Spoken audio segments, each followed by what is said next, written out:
You are now tuned into the Boxing Bros. Listen, it's been going down, unfortunately, behind the scenes for the past few minutes. We've been letting out all the things we can't do live, man. Listen, it's about to go down. Yeah, set some ground rules. I'm Caden. I'm here with my co-host. I'm here with my co-host. Let's get it in. Let's get it in. What's going on, everybody? It's the Commissioner, Trill Dollar Bill. I hope that y'all can hear me. It's all love. I heard you that time, bro. And this is the Lomachenko sipper, G23. What's going on? What up, boy? Yo, now what happened to that energy, man? What happened to that energy? There was a fresh order of Lomachenko on display. I saw it. Freshly squeezed Lomachenko. Hey, listen.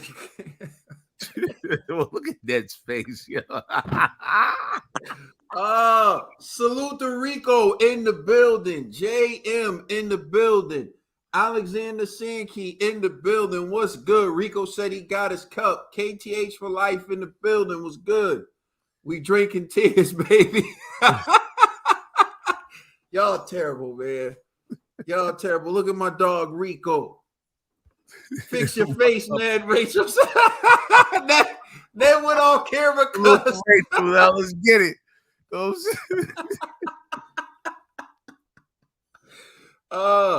Emperor Putin. We got Putin in the building. I ain't even. All right. Jeez, man. What the KG? All right, see, he talking that Russian talk. I'm good, yo. I'm not even gonna click. All right, what we got? John Dyler from the Philippines. Salute to the Philippines in the building. Salute to T. This is Team TBE right here, the homosexuals, yo. You know what I'm saying? How y'all living? I mean, yo, hey, dog.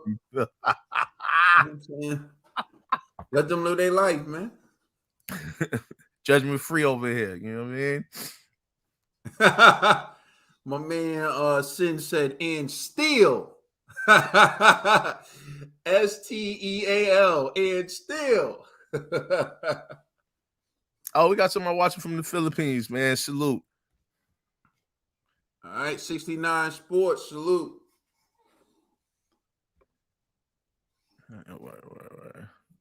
Why that look like 78 Sports though? You see, go back. For a second, I actually thought that was, yo. That look like 78 though. But salute to my homie 69. I think that is, man. I think that is. I think you know they be making them little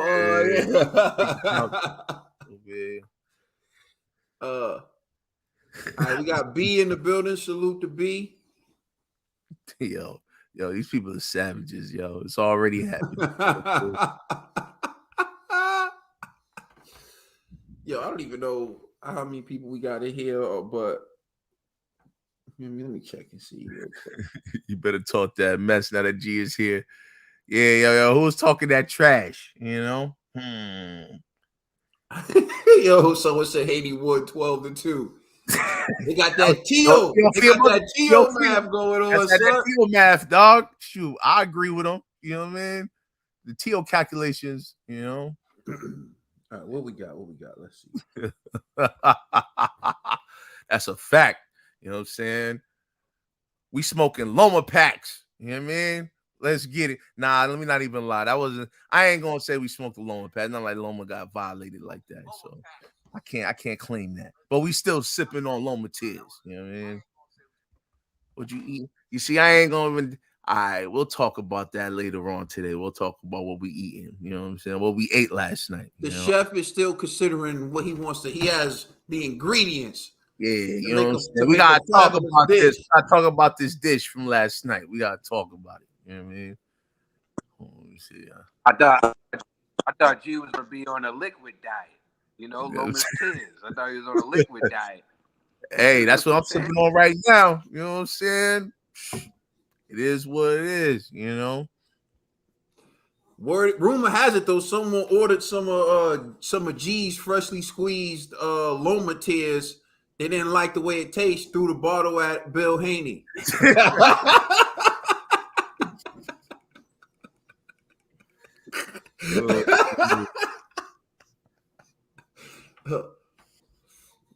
Blessings to you, brother. I'm not even gonna lie. Whoever did that was kind of crazy. He gave, the judge gave Bill Haney. Hagler, That's out of order. Hagler love. That was out of order. Yeah. Oh, okay, all right. Oh, we got love from Japan, man. Salute to Japan in the building. All right. Say I don't work tomorrow, so I can watch late. That's what's up. Word. I know the time zone's crazy out there. And I'm saying Lakers in 7. I don't give a damn. I know what some of y'all are out here saying. Lakers in 7. Lover's tears with Wilder's right here. This is stupid. I'm telling you, man, G23, man, it's a beautiful year. Yo, Trill said this before we got on, and it's true. Look at TBE. Said everyone who bet on Loma was looking like him in that in the locker room. I'm telling you, they showed these two dudes on the screen crying. Like they look like defeated that Loma lost. And I'm like, yo, these dudes must have betted they house, bro. You know what I'm saying? Like, because I'm like, yo, at the end of the day, it's just a fight. So I'm like, yeah, you get mad, but if you're emotionally invested, that means you put money down and you lost a lot of bread, you know. So salute to all them people like Ned who lost money. It's okay. Hopefully you get your money back one day. You know what I mean? Ned, keep praying, you know. Bless I want to give a shout out to Kaladis Marcellus from Poland. Salute to you, brother. That? Oh, word. Greetings from Poland. Boxing Bros International today. You know what I'm saying? That's crazy, man. The Boxing Bros is international like that. I mean, I bet you ain't gonna get no love from the Ukraine though. Oh, we gonna get love from the Ukraine. We gonna get you not gonna G. You can't go to the Ukraine, G. Look at G. yo, they gonna send G free tickets just to, just to get him on the soil. It's tough, man. I'm sorry, people. I'm sorry, man. You know what I mean? Have you seen the Paul Bart movie? The Mall Cop? The Mall Cop movie? Yeah, see the Paul. He got another one to the UK. The Joshua fans are tear G up in the UK. Oh, the Trill, you freeze? Well, let me see. Maybe he's trying to come in through a different. Yeah, got him. All right. Had problems there. They just weren't paid. Their water was spiked. You know what I'm saying? We about to tap into that. Let me see what we do. Now this sounded bad gangster. Gee, you can't go to Ukraine, but soon Ukraine will come to you. I told you, stop playing with them, man. I told you. Man. That's crazy. Don't catch you sitting in traffic, man. Yo, you know what's funny too? You know, by Forest Hills. That's like little Ukraine. You know what I'm saying? Yeah, it's called like Ukraine Ave or something. I forgot. It's like Ukraine something. They got like Ukrainian flags everywhere. I'm like, man, I hope none of them. Yeah, you talking too much. You're making it too easy. You're making it too easy for them. I walk up over there, they looking at me, yo. Next thing you know, I disappeared, man. That'd be crazy. You know what I mean? So yeah, you're making it too easy for them, man. I get got, man. Just know it was Loma's cousins. You know what I mean? So it is what it is. Yo, it was like, yo, the head of the Ukraine's like, and I want them gotten. And if I don't get him the way I want him gotten. Because he need to get got. Yeah. Oh man, this is crazy. All right. I guess we could jump in, man. All right, well, hold on. We got Trill in and out. Oh man. All right. We got KP in the building. We got Sazzy Payne in the building. Salute. He said, looks like he was saying, welcome back, Trill, and then Trill disappeared. Yeah, right. Trill just welcome back, Trill. All right, see you later. Trill gonna log back in. Oh, hold on. We got love from Mexico. You know what I mean? Salute Martin. What's NOI? What's that? I don't know what that is. What, Nation of Islam? Oh. Am I bugging? Okay. Well, in my line of work, that's a notice of investigation. I You know why? Oh yeah. He's talking about you because your outfit. Yeah, you look like Listen, my brother.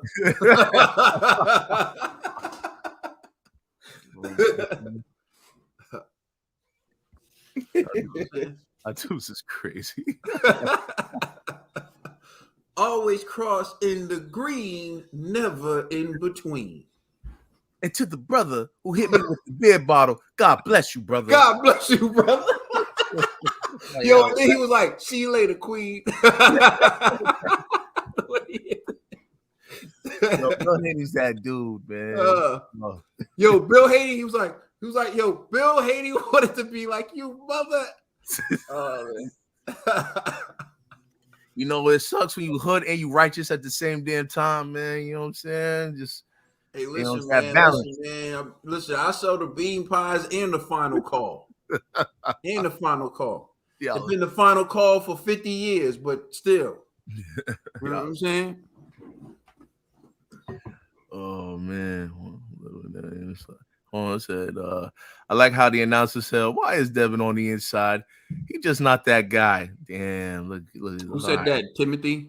He said it smells like OTR.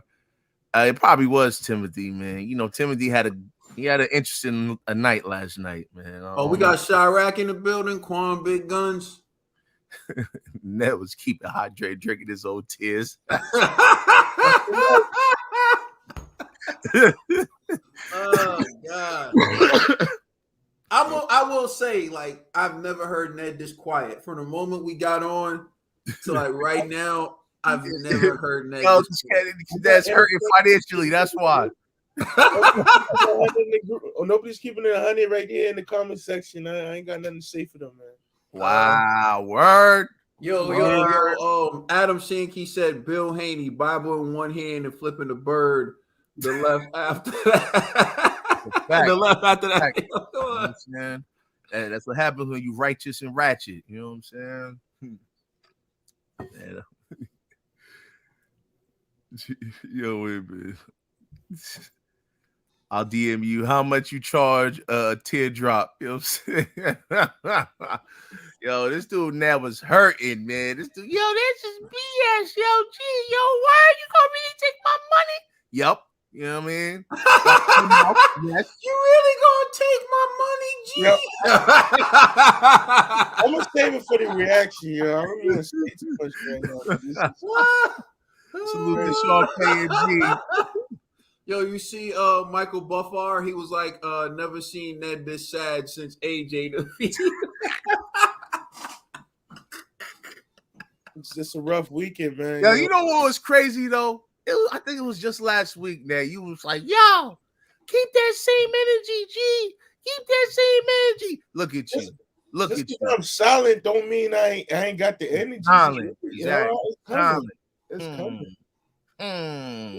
I'm bullying this kid, man. I'm like, what's going on there? You gotta fight back, man. This don't even seem right. He's waving a white flag. He's pulling a G. See, I don't like that, man. You know what I'm saying? He's giving you a taste of your old medicine. That's what I don't like that, man. I wanted Ned to be losing his mind and yo, I don't care. Yo, they robbed him. Ah! We ain't start the show yet. Maybe that's Ned gonna say what he gotta say when the time is right. Okay. Let's see that energy, Ned. Turn up, man. What happened to the war paint, Ned? What happened to the makeup? You know what I'm saying? Ned about to run and go get his makeup kit. You know what I mean? His little Mac kit. Let's go, Ned.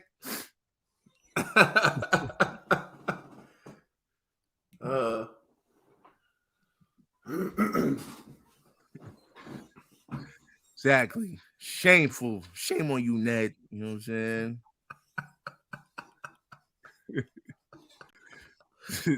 And then coming with your king is here, Deontay Wilder energy. Oh, man.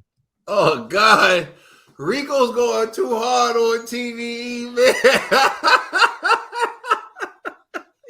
I can't see that headline. He bet it all on Loma. Oh, God. Oh, damn. Look at yo, Robert. Come on, man. What I do to you, man? Gee, you got lucky. Oh, man. This is crazy. Yo, Where's Trill at so we can get started? You know what I mean?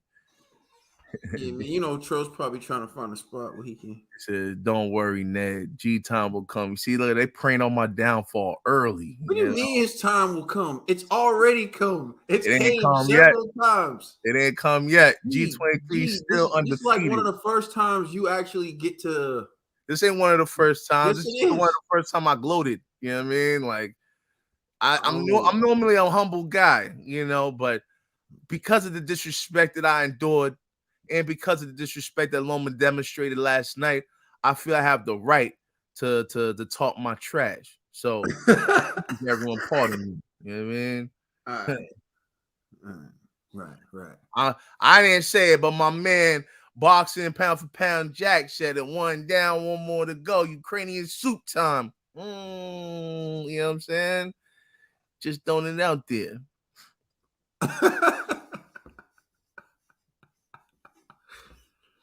Oh God. We got to pause. Well, did I say anything? Pause. Whoa, what happened? What happened? Where's the pause? I missed that. They was probably commenting on Ned's face. You know what I'm saying? No, it's just what you Ned. Oh. Yo, hold on. Whoa. I like polishing Wilder behind in my spare time. I'm not even gonna show it. Pause yourself, bro. You see, that's what I'm saying. It's like just when I was about to co-sign my man, then he say something like that. That's crazy. You know what I mean? About to catch hell for no reason. He had a great fight, but to be honest, he got punched in the face too many times with straight lefts. Now that's a fact, though. I ain't gonna lie. You know what I mean? And they saying Devin almost lost. His stock fell after this. Nah, I don't think so. I think that's a force. You know what I mean? Who's up? Yep. I hope he moves up. Yeah, I agree with you. I think this 135 life, man. I think it's over with for my man Devin. You know. Yo, Ned, would you like to read this comment?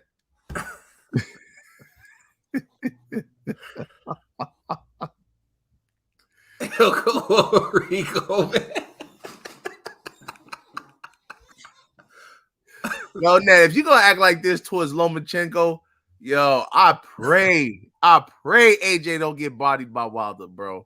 For real. Because you might not even make it to the show. Oh man. But the thing is, this to me was a bad bet from the jump. I already told him that. Like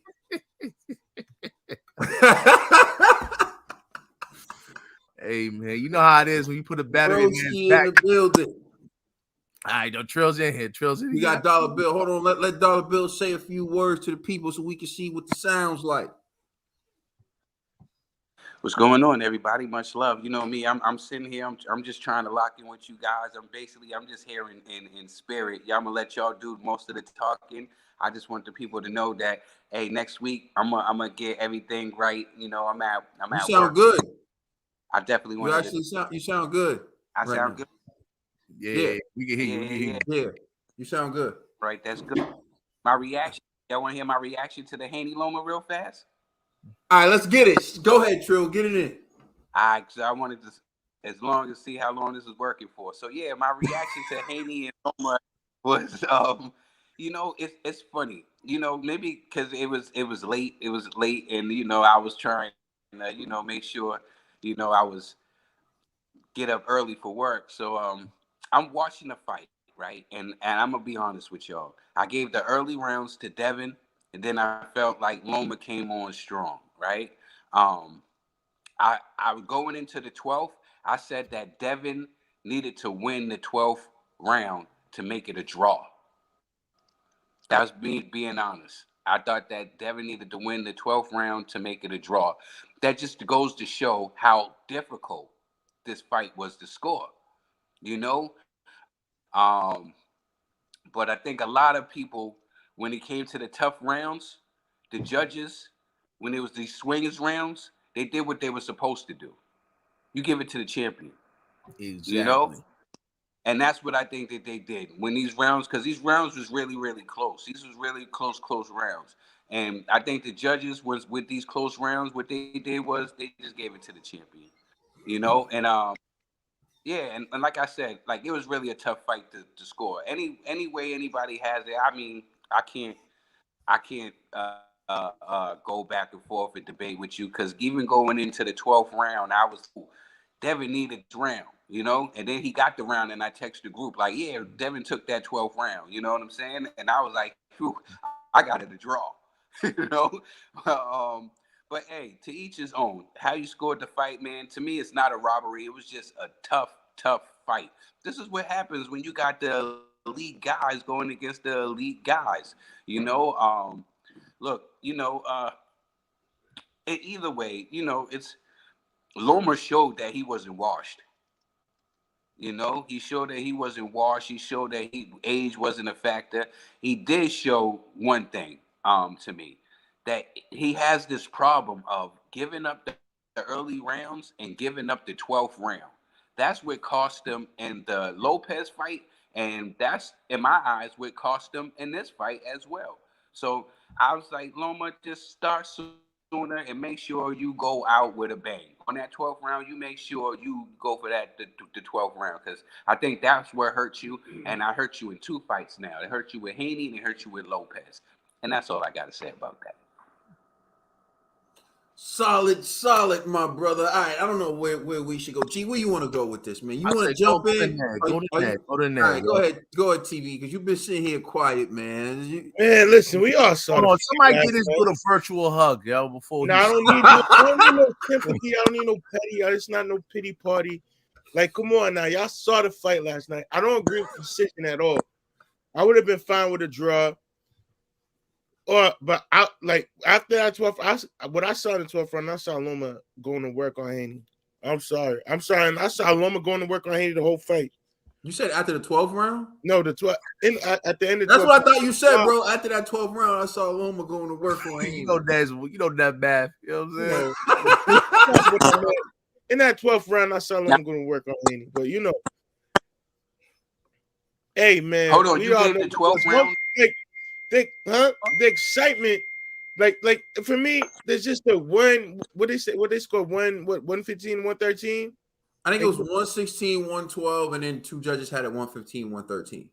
And then to call it a unanimous decision, that's crazy. Like, I don't agree with that at all. Like, man, these guys got to run it back. I feel Loma was robbed. I was robbed. The people of Ukraine was robbed. The fans and the stands was robbed. Vegas was in on it. Bill was assaulted. Bob was in on it. It's crazy, man. A lot of people was in on this fight last night, man. I don't agree with it at all. All right, now you hey, yo, they run it back. Yo, I swear Loma get the clear victory, but they running now. They scared. They know what it is. It ain't an easy win. It ain't an easy win. That's all I'm gonna say. Run it back, Haney. Run it back, G. Double up. yo, G, you up. All right, yo, listen. I'm gonna keep it real. Upon watching it the first time, right, I scored it 116, 112 for Haney, right? And I know a lot of people like, yo, G, you're bugging, this, that, and the third, right? But however, I agree because I looked at it the way Trill was looking at it. So many rounds was so close that I was like, you automatically give it to the champion because the rounds are too close. The rounds where I was like clear as day, Loma won, and now let me say this: I rewatched it this morning, so I switched my score up. I went from 116, 112 Haney to 115, 113 Haney. I gave Loma round 3, round 7, round 8, round 10, and round 11. At first, when I first watched it, I gave round 7 to Haney. But rewatching it, I was like, nah, G, you're bugging. Loma did, like the it's even when it comes to like who landed more, you know what I'm saying? It's like close. Like I think like Loma landed one punch more, but it was like, which one do you prefer? Head shots versus body shots, right? But I felt like he did more damage to the head in that round than Haney did to the body. So I was like, you know what? I'll give Loma that round. So that's why I got it 115, 113. But for people to be like, nah, like Loma got that and Loma won by like 2 rounds, this and third, that means you're just giving Loma any round you could muster. That's like how Timothy Bradley was scoring the fight, and which I didn't like. And on top of that, another thing that I didn't like about this fight was, although it was in Vegas, it might as well have been in the Ukraine. You know what I mean? That whole audience was Team Loma. Loma could land like a basic jab, and people went crazy.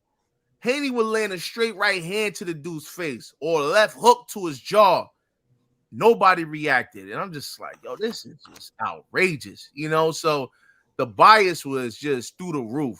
So when people are watching that fight, I think people are buying into the audience just going crazy. It was like an arena full of homosexuals. So to me, it's like, hey, it is what it is. I felt Haney won. Now, I will say this, though.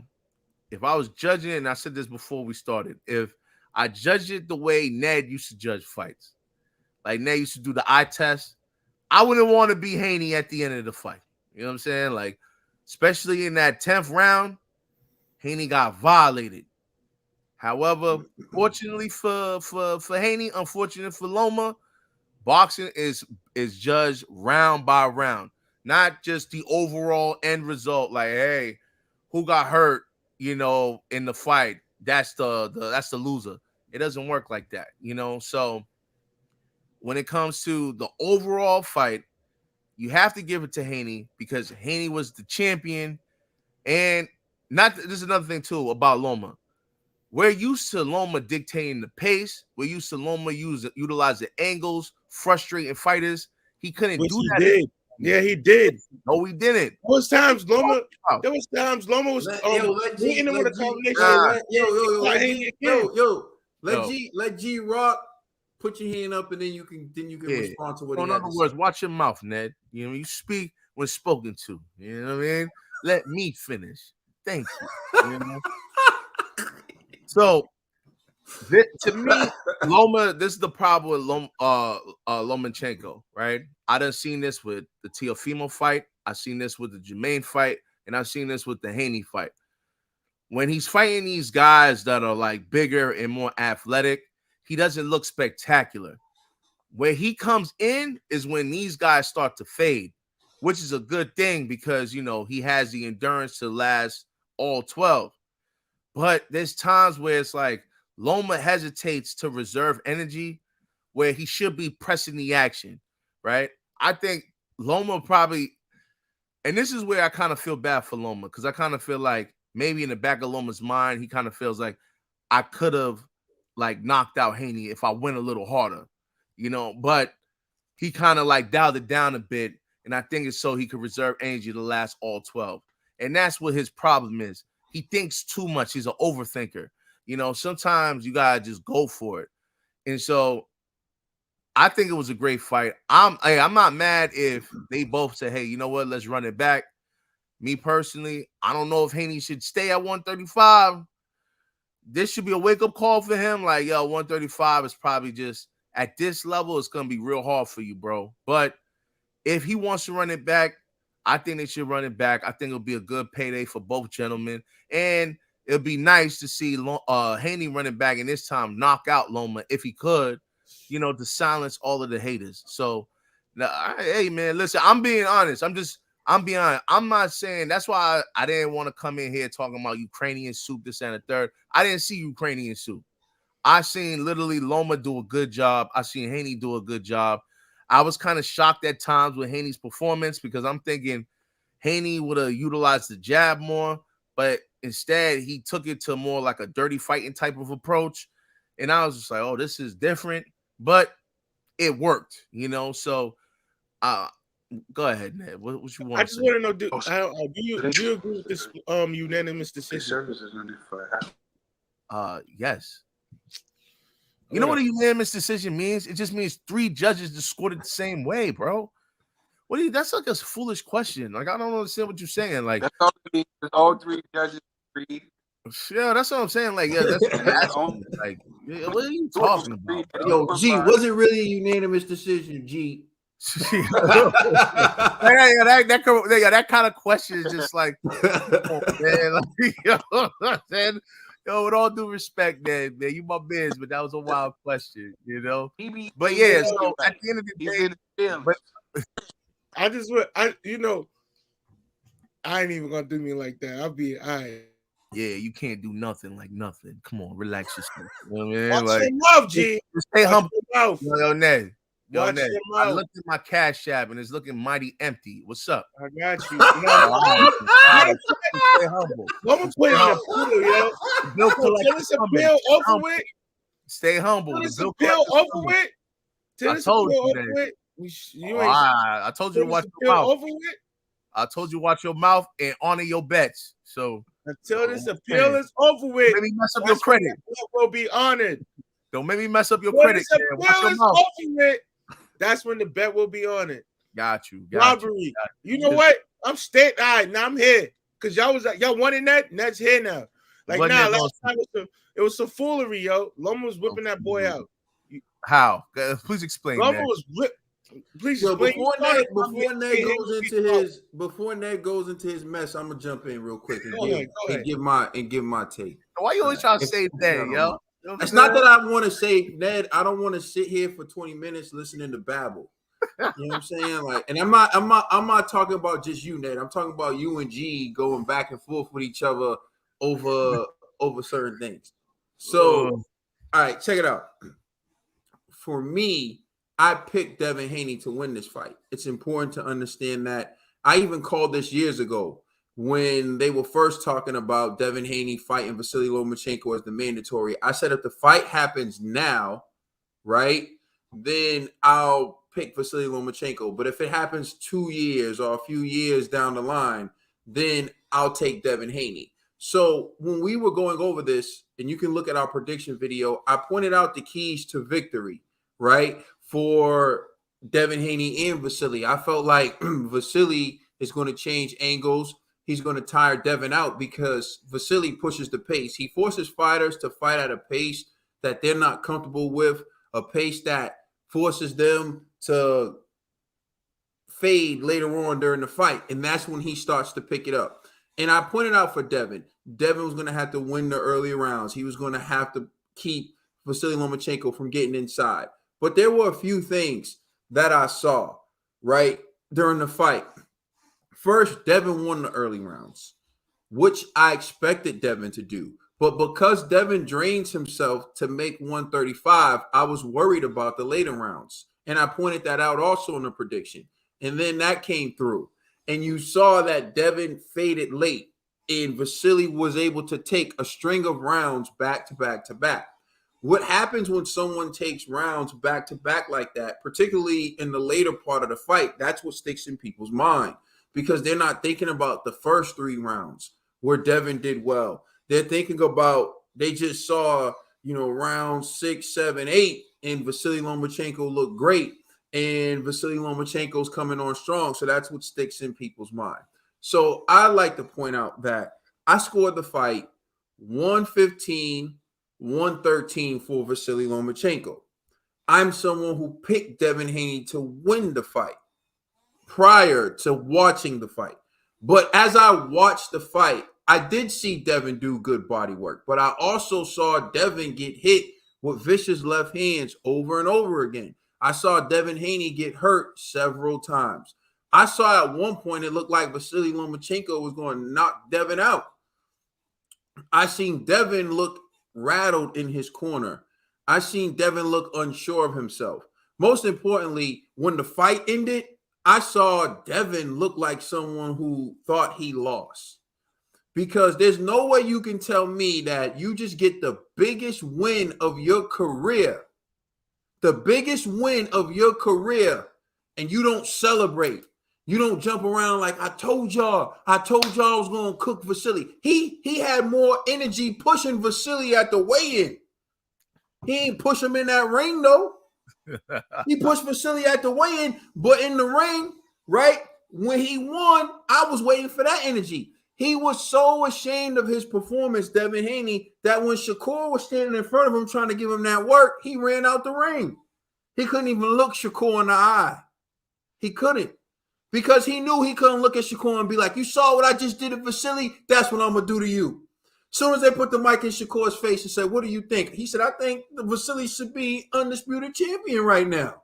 That's what I think. And I'm going to show y'all in the next segment, yo, I kid you not. Yo, if I'm lying, I'm flying. I'm going to show you.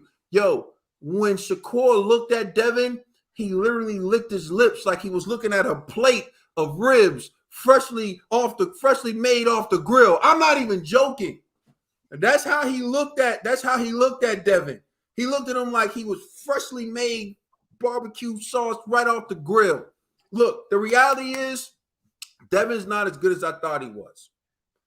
I thought Devin would be able to beat Vasily Lomachenko decisively, especially a Vasily Lomachenko who didn't look, spectacular against Jermaine Ortiz. And I'm gonna give you some facts. The reality is Teofimo Lopez to me did a better job than Devin Haney did. He did. Devin Haney did not impress me. Look, I like Devin. I picked Devin. But I can't go in there. I'm for the sport first of all. So I don't go in there looking whatever. I scored the way I scored it. So I had one swing round, right? So for me, if you give that swing round to Devin, it's a draw. So I could see a draw, or I can see 115, 113 for Vasily Lomachenko. I mean, I got to watch it again. I watched the fight one time. I'll admit that perhaps there was something I overlooked in the round. But at this point in time, for me, I had one swing round. I had 115, 113 Vasily Lomachenko. I think that Devin did take the early rounds, but I think he faded. And when Devin faded, it looked bad, yo. It looked bad. Like you saw me, I texted the group. I'm like, Devin has to do something to stop Vasily Lomachenko's momentum because he won a string of rounds. Devin had one round where he did a little better, but then Vasily Lomachenko took the play away. But I will say this about Devin. I gave Devin the 12th round. So going in, remember on my scorecard, it's 115. It's 115, 113 for Vasily Lomachenko. So going into that 12th round, Vasily could make it decisive on my scorecard with one swing round. But Devin pulled it out. To me, there's no debating that Devin won the 12th round. Most of it was them just standing around, and Vasily could have went for it, but Vasily didn't go for it. So Devin wins the 12th round, right? And now he's 115, 113 on two scorecards. Where again, if Vasily just goes out there and closes the show and wins that 12th round, we're talking about a majority draw. So I mean, we'll get into it. We'll get into it in the next. There are a lot of things at play. Originally, like I stated, this fight was going to be a great fight. I didn't see a wash. They're both very talented. It's sad that this is always going to happen with a great fight. People are always going to be upset with the outcome, and we're going to talk about that in the next segment. But salute to both of these guys. They showed up in shape. They showed up. A lot of skills were displayed, a lot of talent, two very talented fighters. But personally, I scored the fight for Vasily Lomachenko. And I picked Devin to win. So I ain't paid you to the appeal happy, to the end of the appeal. Now you and G can fight about whatever y'all want to fight about. That's all I'm saying. You get your money when the appeal decision comes in. Hey, we're about to talk about the next topic, anyways. Team Loma will appeal his unanimous decision defeat to Haney. So it sounds like now wants to start it off. All right. So then, yeah, we're going to talk about that, but first we're going to listen to what Vasily Lomachenko's promoter or manager had to say, and then we're going to discuss them appealing. All right, take a listen. You can't hear that, huh? No. Yeah, I don't know. Oh, it's down. That's why. Well, that will explain it. All right, let's turn this up. This is the biggest robbery I'm gonna saying just like it is. This is the biggest robbery in the middle of the day. For our team, Christmas came in the summer, and we're not gonna let it go. I guarantee we're gonna protest. I guarantee we're gonna appeal that decision because somebody needs to end this injustice. Somebody needs boxing to put in the place where it has to be, and it has to be a justice because those judges, when they scoring a completely insane score, they do not understand how those fighters are working hard to get into that place, and then being robbed like that, it's not acceptable. And I guarantee we're not gonna let it go. We're gonna go all the way to the end to appeal and to maybe we're not gonna win. Maybe it's gonna be as it is. Most likely it's gonna be. But we want to show what it has to be justice. All right, so that's what Team Usyk had. I mean Usyk. That's what Team Lomachenko had to say. They're going to appeal Devin Haney's unanimous decision victory over Vasily Lomachenko. All right, I'm gonna turn over to you, Ned TBE. You said you're waiting on the appeal and all that. What's your reaction to the appeal? I don't care what nobody says. Ned, before you start though, your cavalry has arrived. Irish Bros in the building. Let's see what say today Hey, for strong. you. Hey, who's that 100-year-old man that he has for his icon? Listen, yo, last night was a painful of headaches and heartaches, man, yo. Thought the Lakers pull it out, hurt. And then you watching this fight and you see, like, you're seeing, like, your eye, like I said, I watch sports, I watch boxing with my eyes, and I try to score it, but I watch it with my eyes because there's so much going on. And from what I saw, Loma was winning majority of this fight. I really never saw rounds where Haney really showed he would like it. If it was like Haney won, it was by like a margin, but Loma was really like beating this man up. So him winning an appeal at the end of the fight, after when the bell rung, like Kaden said, Haney walked back to his corner with his head down, and Loma was running back with his like, yeah, I got this. Like, I did this for y'all. So everybody's excited. So this decision, basically, sorry about that. I don't know. Yo, stop crying. Clear your throat. Haney, like I said, Haney was walking back to his corner with his head down, and Loma was running back to his corner with his hands up, jumping on and screaming. And then a couple seconds later, you see Haney trying to, I don't know, somebody was like, yo, the fix is in. We in Vegas, yo, we got this. You know?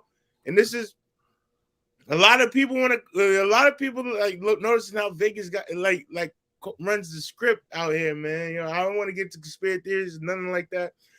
But we all saw what happened last night. And we saw how the crowd reacted last night. We even saw how the announcers reacted last night. But to get that type of decision, to get that type of it's like it took the life and the breath out of a lot of people. Oh my goodness, yo! I'm getting a lot of like the haters is coming in. If you heard that ding, like I just saw a notification. People, yeah, they get a lot of hate right now. I'm getting a lot of hate right now, and you know me, yo. If you follow me, I hate if I don't like a certain team, a certain player, a certain fighter, I'm gonna talk my mess. So I'm getting a lot of hate right now, and that's cool. Yo, can I just jump in for a quick second? Completely unrelated to you, but I saw two things. So one I want to address is Big Quan Big Guns says, why can't people accept Haney won? People hate black fighters always. And then if you go back up, someone else was said like Loma Stanko the Great White Hype or whatever. Look, man, that's the lens you choose to view boxing from. That's the lens you choose to view boxing from. You think I don't want to see black fighters win? That's absolutely ridiculous. But I score the fight based on how I observe the fight. So there's no way I'm watching this fight like I don't want to see the black guy win. But I score it based on the rules of boxing, which is colorless. And so people saying stuff like that, we don't we like that's not our thing. That's not what we do. We have a panel here, and we have some people who scored it for Haney, some people who scored it for Vasily, someone who thought it was a draw. Enough. We do see things the same way at times, but sometimes we see fights differently. All that means is that it was a good fight. All that means that it was a close fight. It was a good fight, and good fights are going to have that dispute. But to me, someone saying they think Vasily Lomachenko won or saying Devin won isn't a race thing. There's legitimate arguments for that. All right. I'm sorry, TV. Yeah, no, I was trying to say your breath. That's just G's burner account. You don't even gotta worry about it. Like, Yeah, this not, was you know, Putin and G have something. Yeah, they do. Yeah, they do. Yeah, they do. Wild, yo, today, man. Yeah, they do. I ain't going. Yo, man, this, like, I hope, like, G. Now I'm standing on it. Until the decision from the appeal come, that's when your funds come. Because this is like I'm really was like, that's the difference between boys and men. You know what I mean? Men honor their nah, word. nah. It's cool. If you just say you can can afford it, I'm not even laughing at that. Yo, bro, what I'm laughing at is whoever named themselves Emperor Putin just wrote, "Oh, I love Ukrainian soup." That's G's burner account again. I can just see like the real Putin saying that. You know what I mean? G burner accounts right now, yo. It's crazy, yo. Oh, hey, watch out. That's what I was saying. Yo, if I was to pay G right now and then the appeal get reversed, I'll be like, yo, G, where's my money? Nah, yo, it's you, yo. It was that is the count. Hold on. Can I just ask you one simple question? You really think they're gonna reverse that decision, bro? You never know. It's a shot in the dark, yo. But yo, if it happens, you gonna pay me? Yo, how about this? If it happens, I'll pay you. No, we're not. No, I'm not doing this. I'll pay you double. I'm not doing this with you. I done been robbed I was robbed last night. I just said I'll pay you double. Huh? What's up? What happened? Let's double up. Nah, I'm straight. Yo, G, don't do no. I'm straight. I'm cooling, G. I just want to be real with you. If this appeal doesn't come in Loma's favor, bing, right away. But if it doesn't come in Haney's favor, what we talking about? Yo, Ned, you gonna bless me or what? Broke. That's crazy to me, man. That's just crazy. What else? Nah, it's not that. It's just wait, hold on, wait, time out, G. I'm a broker this. Can he get a payment plan, G? Nah. I don't need that. You don't need it. No. Hold on, yo, Ned. G, hold on. G, hold on, wait, G, you won't give your son a payment plan, G? Nah. You know why? Hold on. You know why? Okay, you hear this one? Literally, I called him last night. I said, yo, where my money at? Yo, all these expenses piled up on me. I got you next week. All of that. But now on camera, I don't need no payment plan. Give me I don't need none. I don't need none. While we live, cash at me right now. I don't need none. I'm not sending you the bread to the still happen. Yeah, your account about to be real with you. Oh, all right. I'm not you bread to the still happen. All right. The appeal. What's yo G? Stay active. So what happens if Loma wins this appeal? How about this? If Loma wins what happens if Loma wins this appeal? How about this? If Loma wins the appeal, if you give me my money right now, and Loma wins the appeal, I'll give you back double. How about that? Nah, get up. What you mean, nah? There's only upsides for you. There's no downside for you. Exactly. Bro, dog, making bad bets. Exactly. You see Nah, I'm good, G. Because G, I know you good. Because you broke. You ain't nothing but trouble, yo. You ain't nothing but trouble. But I bet you can't afford. No. Keep it 1,000 right now, G. At the end of that 12th round, who'd you have? Like, how'd you feel how'd you feel? Like how'd you really feel? Like G be acting on this show like sometimes.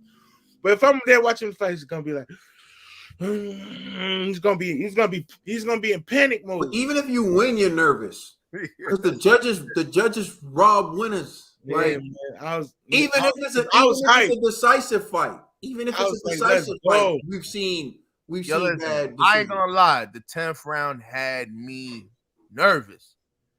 The 12th round, I was like, Loma messed up. You know what I mean? I literally, after I was in the 12th, I was like, yo, I'm like, yo, Haney, please, man, this is it. Yo, like, don't let him. And next thing you know, Loma just hesitated in the 12th round. And Now, I agree with you. Thank you. After watching that 10th round, there's no way I thought Haney would be able to do what he did in the 12th round. Exactly. Like, yeah, And I thought Loma, for some reason, Loma took his foot off the gas. That's Loma's fault. You know what I mean? So it is what it is. I'll take a victory, whether it's an inch or a mile, bro. It's like, hey, a win is a win. So give me my money. You know what I mean? Like after the appeal. After the appeal. We ain't doing no more. Yo, Alexander, sometimes you can't save someone, man. Once the settlement happens, once they settle after the appeal, I say, it'll drop right in your account. Man. You should be ashamed of yourself. I promise. I'm not. I'm just not getting robbed because if it get flipped, if there's a if there's a possibility of it getting flipped, I gotta hold you accountable. Now I'm like, yo, here's your 200 back. Nah, yo, it's what we initially bet on. Yo. So let me ask you a question though. Do you think that that's what people who bet with like boogies get to do? They get to be like, yo, we're not paying you. And no, I can do that with G. No, you can't. No, you can't. You gonna break my legs, G? Come on, yo, listen, you my son. But you might not be walking for a couple of months. You know what I'm saying? So watch yourself. You know what I mean? I'm just saying. Give me my money. So while you ponder that, Ned, and decide on whatever, Dollar Bill, are you with us? I see a black screen, but are you with us, my brother? Dollar Bill. Dollar Bill. Dollar Bill. Well, I guess I'll go next then. Yeah, all right. Shit, we just lost. He probably was trying to come back in, and so nah, but yeah, I think this is actually foolish, and this is why I'm bothered, and this is why I don't feel bad about talking trash about Lomachenko. I feel like this dude is a sore loser. Like he did this with Tio, you know, and it's like he's doing this again, bro. Just acknowledge your loss. You ain't gotta do all this extra stuff, you know. Like this is another thing I didn't like about what he said at the end. He was like, "Oh well, you know, he's not pound for pound, bro. He just beat you, bro. So what are you saying? You know what I mean? Like you can now. I agree with Caden on this. I think Tio's victory over Loma was more decisive than Haney's victory over Loma, but nonetheless, you got beat by both gentlemen, you know." So, listen, all right, I'm about to say something that I know people about to blow up the internet. It is what it is. After watching that Jermaine fight, I was like, you know what? Jermaine beat Loma also. You know what I'm saying? That's a fact. I thought I had Jermaine winning by 1 round in that fight too. You know, and because it's similar things. Where it's like the things that we're known, like Loma's known for, he ain't doing with these guys at all. Like, these guys are making Loma look kind of basic in the ring. It isn't until the later rounds with these guys are getting exhausted, that's when Loma starts to shine. You know, so it's like there at the end, Loma starts picking up them rounds, collect at the end. But if he could do it earlier, then yeah, Loma's that dude. But that strategy, man, it's like it's working, but I don't really know if it's really working like that. So yeah, him and his team could cry all they want. Talking about we're going to appeal. What are they going to say? Oh, we're appealing a unanimous decision. So what do you want I don't know, the powers that be, what you want them to do, like for one judge to change his mind? So now it's no longer unanimous. It's like a split decision. Like, I don't know what you're going to be fighting for. Like, this is where it's like weird, you know, like, and so I don't know. I looked at even the scorecards, and it's kind of weird too, because I actually didn't agree with, like, looking at the 3 judges. None of their scorecards were like mine. Like all of these judges, all their scorecards were all over the place, you know. And again, I equate that to them being there live, you know, from a particular angle while I'm watching it from television. So or viewing things differently. And it's all about preferences. Like some people prefer body work more than others. You know, some people like headshots more than others. You know, like which one do you like? Which one do you score more? Like which one do you favor more? Right? These are a lot of It's things that also a sign of a close fight. exactly. So it's like to me, you could appeal this, but it's like, yo, you're gonna get nowhere. They're gonna just be like, yo, man, you sound like a sore loser, bro. Like, pick up your nuts, man. You be all right. You know what I'm saying? Like, dry your tears, you know what I mean, and live to fight another day. I think where Loma is, and I think it's the storyline. Like, you know, fighting for his country, you know, his country at war with Russia, all of this stuff, like the audience, everything, like his family. They were talking about like I think he said like his daughter or something was like bring back undisputed, all of that. So I understand how emotional Loma was towards this fight. But at the end of the day, man, this is a gentleman's sport. If you lose, you lose. It's not like he got robbed. Now, we done seen robberies. You know, like Rolly robbed that old man. This wasn't it. So to me, it's like, at the very least, you could be like, hey, you know what? He won. I want a rematch. You know, good fight, whatever. Talk positive. But he's on some, like, I don't want to talk about that. People know what they seen. And then next thing you know, you're like, oh, yo, this dude ain't pound for pound. Yo, you's a hater. You know what I'm saying? And then you saw crying. And remember, I even texted the group. I'm like, yo, why are they recording Loma crying? That's mad disrespectful. But I'm happy they did that. You know why? Because of all the trash talk he was doing. So I was like, you know, I'm justified in drinking these Loma tears. I may not be sipping on Ukrainian soup, but I'm sipping on Loma tears, man. And so it is what it is. Loma, you ain't getting Jack Diddley. I don't give a damn if they go to Supreme Court. I don't give if they go to Supreme Court. You're not getting Jack, bro.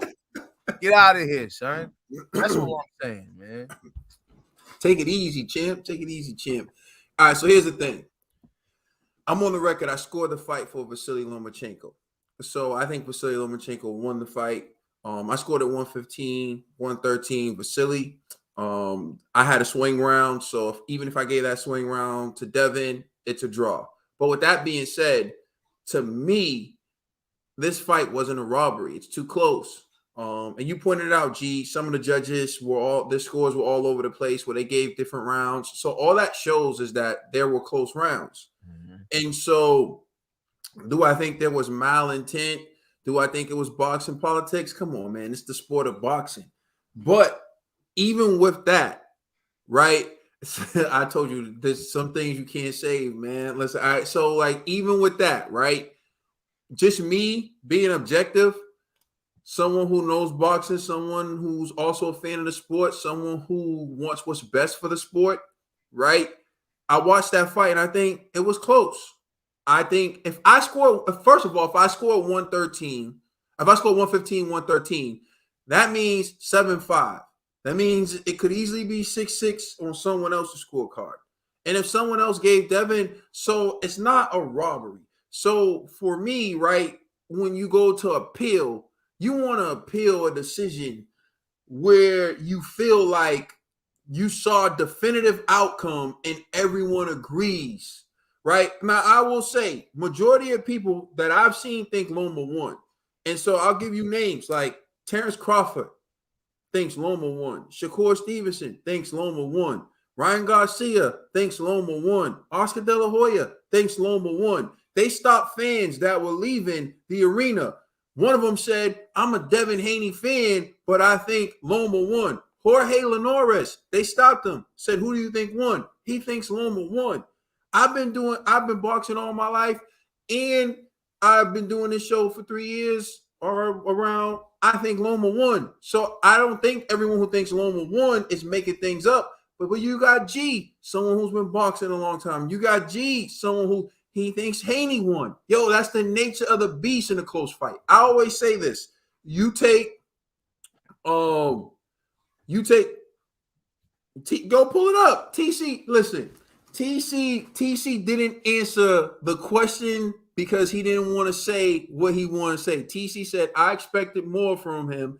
And then they asked TC, do you think that Devin Haney could beat Tank? And TC's answer was, I used to think he could beat Tank, but after watching this fight, he went with Tank.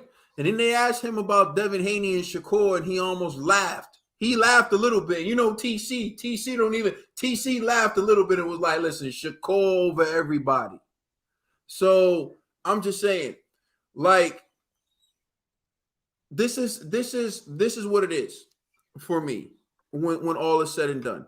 And this is why I'm saying to people, you can't make this point, Rachel. Excellent point. You can't make this more than what it is. It's a close fight. You had Shakur Stevenson, who was there, said he thought Loma won. You had other people say they thought Loma won. I don't really see too many people coming out to Devin's defense and saying that they think Devin won, which is fine. But it was a close fight. You can't debate that. Like, we could all think that Vasily Lomachenko won. You know, and there goes a thing, because if you watch that Bradley Pacquiao fight with the sound off and you look to see punches landed, don't say they're gonna put you as a Team G. I'm not saying anything. I'm just saying the fight wasn't as, just like with Devin, the fight may not be as one-sided as you originally observe it to be. That's all I'm saying. Some of these fights are a lot closer than you think. Like, I'll give you another one. I think Jermell Charlo beat Tony Harrison. I do.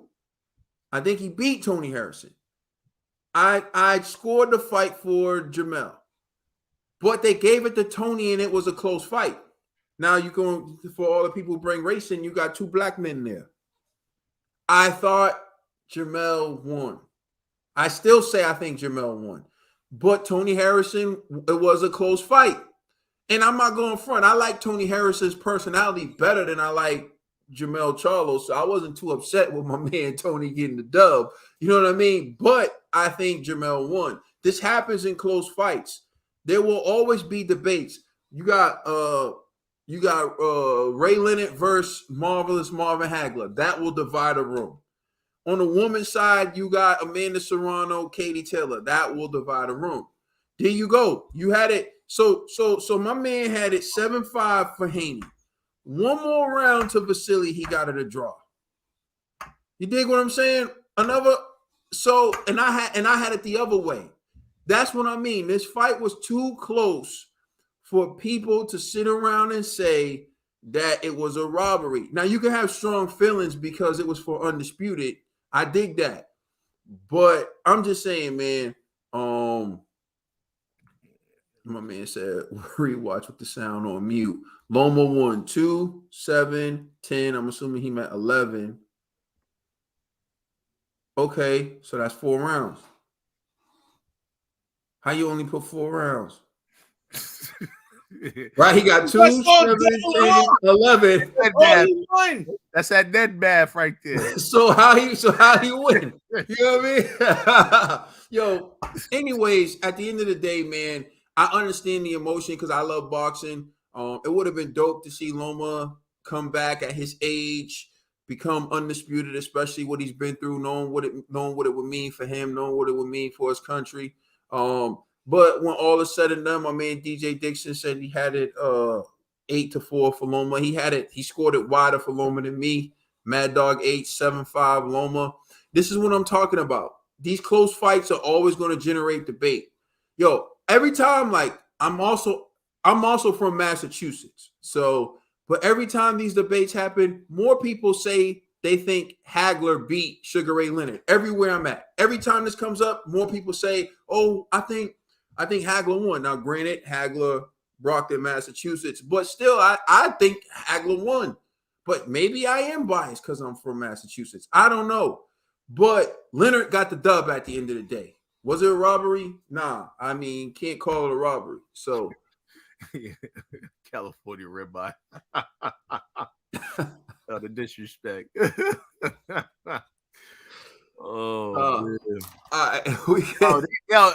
just the comment section alone is showing that this fight, everyone viewed it differently. You know, so yeah. Exactly. I don't know this appeal. Good luck, but I don't even if you had it for the same person, where I saw like 7-5 Loma, 8-4 Loma. The rounds, there's still rounds there you can debate. Oh yeah, no doubt. That's the way I saw it. The way I saw it, Hagler won that joint. I used to argue with my pops about that all the time, man. It's just this dude, man. I'm like, you like that little pity pat Leonard stuff, bro? Oh, Leonard invented pity pat and running. That's how I feel. All right, but anyways, damn, yo, is that a topic? What? For Haney? Because like so many people are asking the same question. I'm like, what? We Shakur and Haney. You know what yeah, I mean? we got that, I believe. Yeah, all right, word. Yeah, that's the topic. Yeah, it's coming up. Don't worry about it. That's coming up. Don't worry about it. You know we got to talk about that, bro. Everybody knows what's up though with that one. I ain't even listen. I don't bet on boxing. I don't bet on boxing, but you know what I mean. All right, so yeah, we can move on to the next one, bro. All right, word. Oh, True might be busy choking. All right, so next up is Haney pound for pound number 1. So the next question is Haney pound for pound number 1. The reason why we're asking this question, we'll take a look at the post-fight press conference and then we'll discuss this. So, all right, let's take a listen and then we'll jump into it. Mike Coppinger, ESPN. Evan, congratulations on a great victory. Thank you. I know it was an unpopular decision for some, but for me, you did amazing body work, and I don't know if a lot of people recognize that. How big do you think the body work was in this fight? Because it looked like Lomachenko's left flank was really red, and that you were digging those right hands in. Yeah, the body work is what won me to fight tonight. I knew that I had to invest in that body. We watched a lot of tape on Loma. We knew that he wasn't the biggest fan of body shots, so I stuck to the game plan. Was breaking him down, and that's why I felt like he was fighting in spurts. He would have some good moments during a round, but he wasn't finishing the whole round strong. I was definitely confident that I won the fight, but I knew that it was a close fight. Of course he won rounds. I knew going into the fight that it wouldn't be an easy fight. I had to go through the fire to win. He's saying that I'm number 1 pound for pound. Some fights, not every fight is going to be pretty. Some fights you got to show, versatility and different styles. And that's what's good about me is I could go through the fire. I can box. I can jab. I can invest in the body. I feel like I've definitely, proved myself and that I am one of the best fighters in the world. And I feel like I'm number 1 pound for pound with the type of performance I did against at one point the guy who was number 1 pound for pound. All right, so that's what Devin said. He said that he feels like he's number 1 pound for pound. It was a close fight, but he was expecting a close fight. So I'm gonna turn it over to you, TBE. What's your reaction to Devin Haney saying he's number 1 pound for pound, and do you agree? No, you're not pound for pound, You're not number 1. You're not even on the list in my book. To be honest with you. Your performance is nowhere near greatness, all right? And pound for pound is greatness. And I'm going to be real. I still believe you lost. And we wait until the appeal, like I said. And multiple fighters accounted for you losing last night. It was like, nah, Loma won that. And you can sit here and speak out your lips that you're number 1. Yo, Ned, what we waiting on, Ned?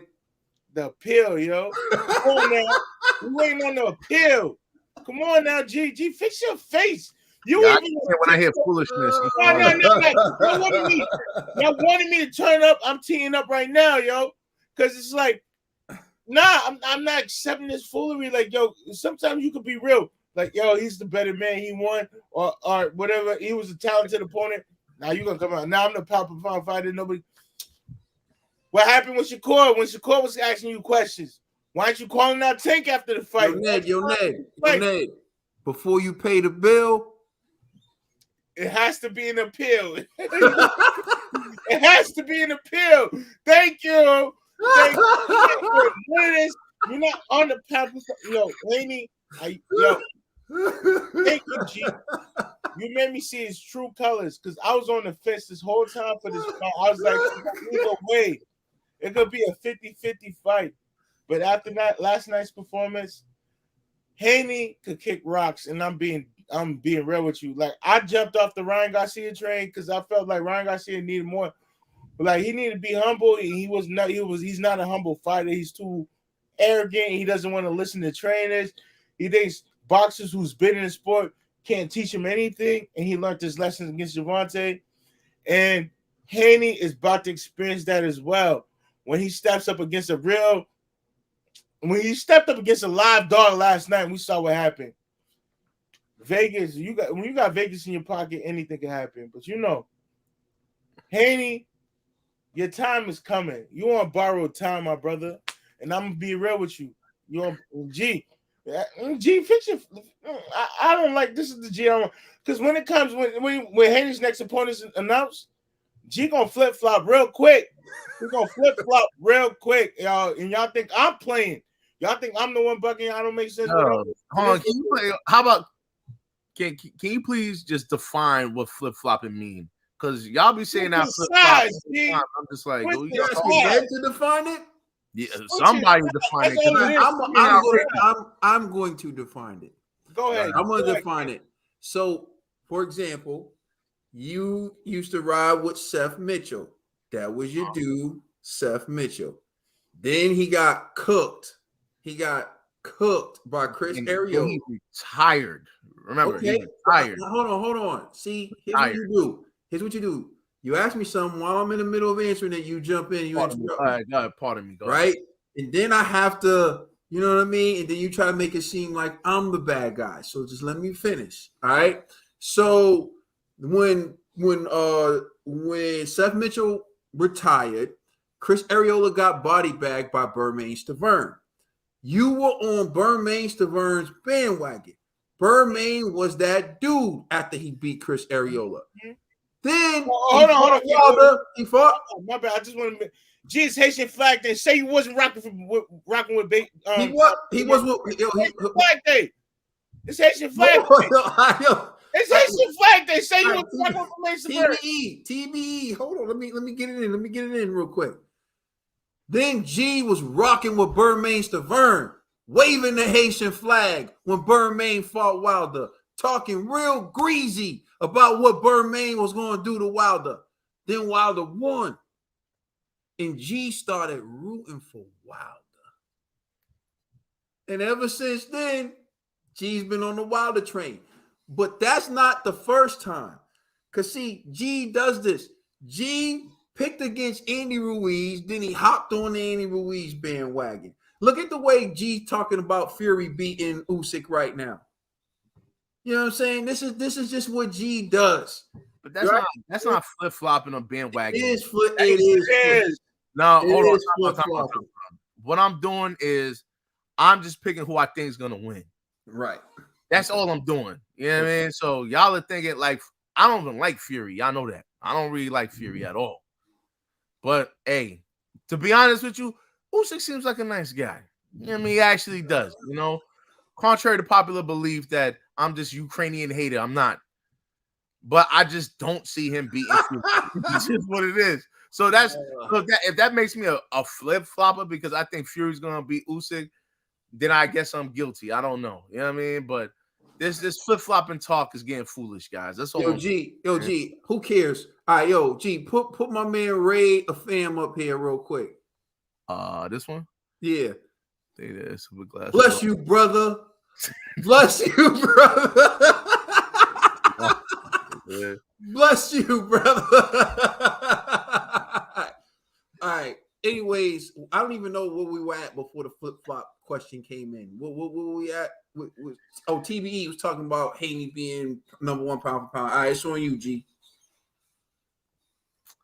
Yo, man, this is disrespect. G a groupie, you know. Where'd it go? All right, listen. Is Haney pound for pound number one? Obviously not. You know, but does he belong on the pound for pound list? Yes. You know, obviously undisputed. and he beat the legendary, Lomachenko. Now, again, I agree with Haney. It's like just because it wasn't a spectacular victory, that doesn't necessarily matter. A win is still a win, and sometimes wins have to be dirty. Sometimes it just it doesn't look like the movie finish that we're expecting from like a Haney, right? Like, let's just be real. Lomachenko isn't Kambosos, so when you go up in the caliber of fights, it starts to look more even. But if you could dig deep, show grit, and win, come on, man. You gotta acknowledge that. You gotta respect it. And again, remember this young man is only 24 years old, bro. Like, come on, man. Like, Loma is a grown man. You know what I'm saying? Like, Loma's like 34, 35. You know what I'm saying? He done been there, yo. He been through the trenches, right? Loma's been in this space several times before. Haney's new to this, and he showed and proved. You know what I mean? So I think he does belong on the pound for pound list. Saying number one is outrageous. Let's just keep it real. But his accomplishments, he belongs up there. And when I think about all the gentlemen at 135, he's definitely the most decorated, you know what I mean, the most accomplished. Like, none of these other guys have accomplished what he has done, including Tank, so I don't see really what the issue is, man. It's like, but again, the pound for pound list encompasses all divisions. So that's why, I don't think he'll be probably in like the top 5. Maybe the number 5 slot or something, but he's nowhere near the top 3, but nonetheless, he deserves to be on the pound for pound list, and beating Lomachenko solidified that. So we have Karma Serene and G supporter in the building. Thank you. I appreciate the support. And we have Man, there's so many comments, man. I apologize people for not putting up your everybody's taking a run at the kid in the glasses right now. That's right. Thank you. Thank you. You know what I mean? Gotta get it in there. All right, so here's what I would say. The Haney Beehive. This is outrageous. You talking about the Wu-Tang Killer Bees. Oh, stupid. you see what Rico said? Come on, Rico, man. I went to the same private school as John Morant, man. I was the same private school as John Morant. But to get back to the question, is Haney number 1 pound for pound? Obviously not, right? But as Wilder would say, speak it, believe it, receive it. He's coming off of a tough fight. Do I think he won the fight? Personally, no. I don't think he won the fight. But he is, 23, 24 years old. He's young. He took on the toughest challenge. Let's just say this. Is Vasily Lomachenko a tougher challenge than Ryan Garcia? I'd say he is, right? And although we like some of the athletes in the 135 pound division, like Shakur Stevenson, like Gervonta Tank Davis, they haven't fought someone the caliber of Vasily Lomachenko. So it was a huge step up fight. Devin learned a lot. He learned what it takes to be in there with someone who's world class, who's pound for pound list level, and have to go championship rounds with him. So I'm not going to bash Devin. He's not the only fighter who got decisions that I don't think he deserved. Like, we talk about Canelo Alvarez all the time. I thought Laura beat Canelo. You remember that, G? We watched that. I had Laura by 1 round in that fight. Does that mean Canelo's a bum? No. Does that mean that it was a robbery? No. It just means that it was a close fight and people saw it, another way. Canelo did start doing some vicious body shots during that fight, and Laura was running a lot. Laura was running and doing a 1-2. And so, exactly, you think that he beat him. So I feel like when all said and done, man, in the sport of boxing, you get close fights. Sometimes you have to really sit back and think, is your scorecard the only scorecard? Or is it possible that there are other perspectives out there and someone else got it right? So all I'm saying is I think Vasily Lomachenko won the fight. I don't think it's the end of the world for Devin Haney. Excuse me. You got to hit him with the bless you, brother. Bless you, brother. Bless you. I'm taking more hits than Bill Haney today. Good God. So anyways, for me, he's not number one pound for pound. He's undisputed, youngest undisputed, and undisputed in the 4-belt era. He was in a close fight with Vasily Lomachenko. I'm gonna put it to you like this. To me, he deserves to be on the pound for pound list. You know, it's a close fight, but it is what it is. Wow, my man really forced it. You see what my man wrote? I'm not even gonna put it up, man. It doesn't even matter to me. That's my man that went too far. You know what I'm saying? All right. All right, let me see if we set up the next one. Okay. Because I don't remember Laura's fans being this mad, and I believe Laura beat Canelo too. Yo, thank you. You know what's funny, man?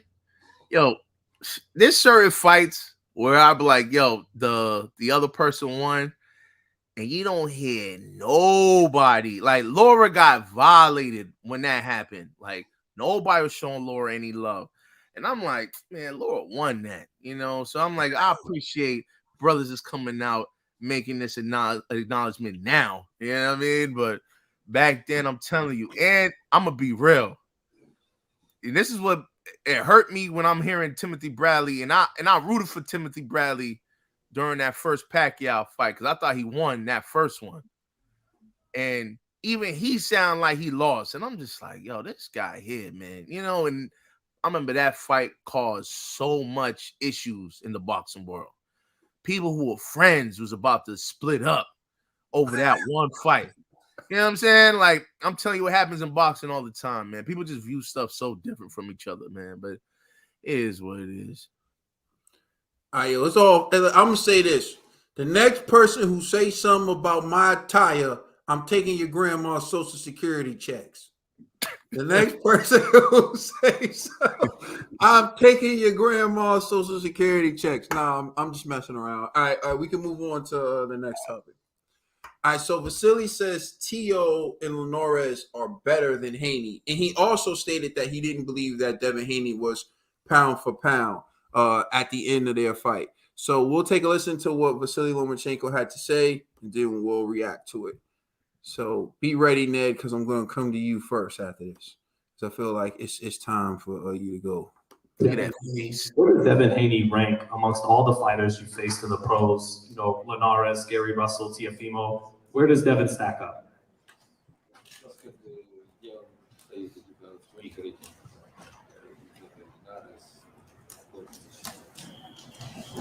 You know what? I want to see we fight Ortiz with Haney. It will be very interesting. But if you're talking about Linares, if you're talking about Lopez, for me, they are better than Haney. Where does Devin Haney rank amongst all the fighters you? Yo, what he say? I don't know what he just said, bro. I'm be honest. I want to play it again. Yeah, or you could just translate. All right, I'll play it again. If you don't catch it, I'll translate because that means other people probably. If you didn't catch it the first time, I feel like other people may need to hear it again. So, here it is again. This is what Vasily Lomachenko had to say. Faced in the pros, you know, Linares, Gary Russell, Teofimo. Where does Devin stack up?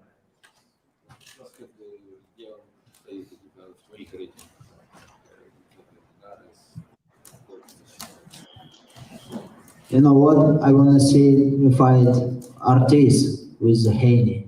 It will be. Ortiz. Oh, okay. All right, my bad. Yeah, he said he wants to see Ortiz and Haney fight.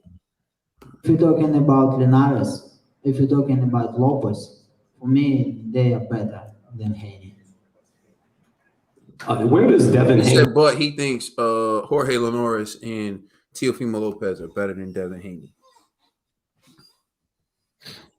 All right, TVE, what's your reaction to that? I agree. I feel Haney Man. ain't nothing but a Vegas fighter. You know, when you got a franchise or you got like a corporation backing you, they make sure they do anything for you to win. And you know, fix your face. Yo, fix your logic, man. Now, Yo, you do know Haney already beat Lomachenko, right? Like, yo, listen to what y'all are saying, man. Like, now, I'm just being real. Like everybody, like you said, the whole crowd was crying. They know what they put down. Vegas know what they put down. All of a sudden, the man who getting whipped out wins. Not even a draw. The world was robbed last night. And y'all, it's like it's not an issue to nobody. Like, nah, I'm gonna make it known. Exactly, Everybody Rachel. was robbed last night if you had Loma winning, because Loma definitively won. And Haney is nowhere near on the pound for pound list. I feel there's a lot of better fighters out there that are better than him. And this is not me like beefing with Haney, because man, I used to like you, yo. And you know, you got a lot of growing to do in the sport, but you're not there yet. Well, Tio, it's gonna be controversial because I feel like that's another close fight. Linares, maybe Haney has an edge on Linares, but Tio and Haney, I think that'll be a close fight. Okay, this is why this is your son. Listen to what your man just said. Claiming them as if they didn't already fight before, as if they already didn't just fight. Yeah, I said Haney got the edge on Linares. You know, that's it. No, Tio, I feel like it's a 50-50 fight. So Vasily fighting both fighters and understanding how they both work and whipping out one, and he really get the edge up on Tio. And Vasily didn't get the edge up on Tio because he got started too late in that fight. And I agree. I just see where he's coming from.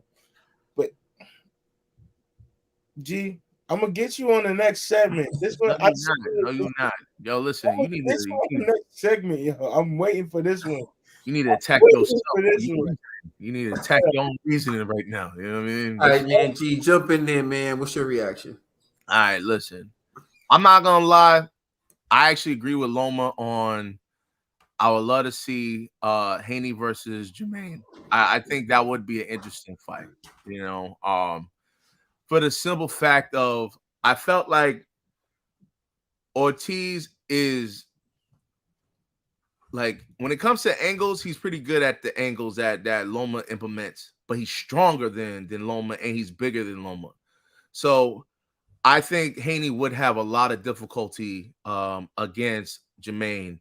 So I actually agree with Loma on that. However, there's no way you could say Linares is better than Haney when they already fought and Haney beat Linares. Haney versus Tio would be interesting. And the issue is at 135, obviously Tio can't even make 135 anymore. And Haney's struggling to make 135. So at 140, I'm not too sure. That'll be a good fight, you know. But I don't know. I'm telling you, Loma's just hating, man. You know, this is just flat out. I can't believe I lost. I put my heart and soul into this fight and I lost. So now I'm just hating. I'm crying. You know, like look at Loma's face. Like, let's just be real. He looked like he took a shotgun blast, man. My man dude looked like he got pepperonis on his face, man. But this dude talking like Haney's a nobody, man. It's like, come on, just acknowledge that young man's greatness, man. Just be like, yo, he got that. Please run it back, you know, or like do something else, man. But show love, man. Because now, if I was Haney, I'm gonna be on. I won't even entertain a rematch with this dude. I'm like, you already made me wait 4 years. Then I beat you. Then you still talking trash. I'm Gucci, you know. Now I'm going to 140. You know, if I stay at 135, it has nothing to do with Lomachenko. It has everything to do with Tank and Shakur, and that's it. So I'm not trying to hear what Lomachenko has to say about comparing Linares and Tio to Haney.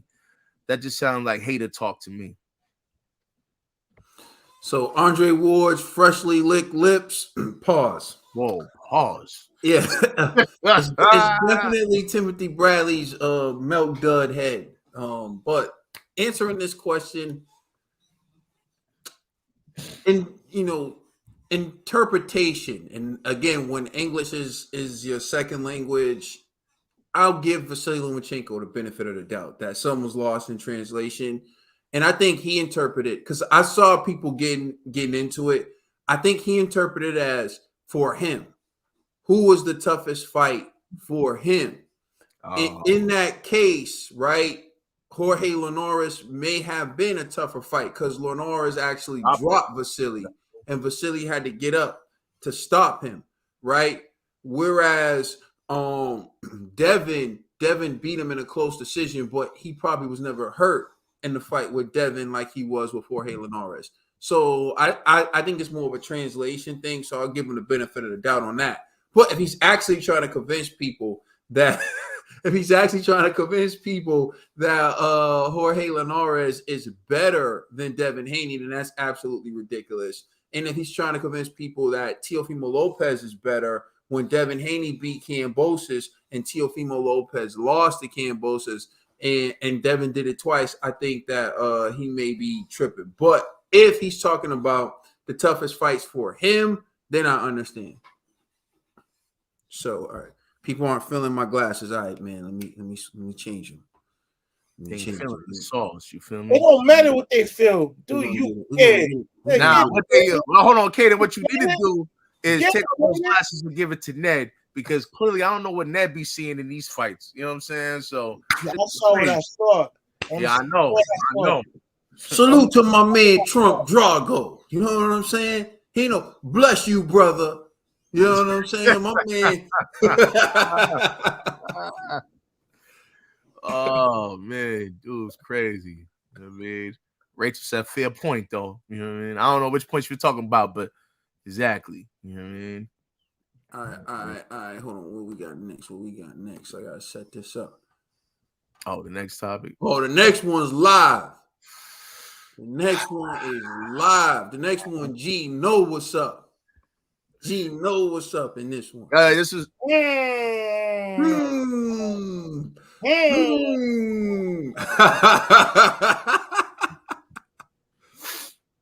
Yo, I promise this. Hold on. I promise this. Yo, I gotta set this one up though. Hold on. Wait. Now it's going down. Now we talking. Someone asked if we had this topic about Shakur and Devin. We do. But before I play this, everyone, please pay attention. Please pay attention to this. Watch how Shakur licks his lips when he looks at Devin, like he sees food, like he's at a buffet. And it was like he been waiting for 15 minutes and they just laid the spread out in front of him. Watch how, I'm not joking. I'm gonna have to replay this a few times. Look, all right, I'm about to play it right now. Watch Shakur. Look at how he looks at Devin. It's almost like I almost want to say pause how he's looking at Devin. Watch. No joke. Watch. Rachel, right here. Look at him already. Look at Shakur already. Hold on. What? It gets worse. Watch how I press play. Hey, for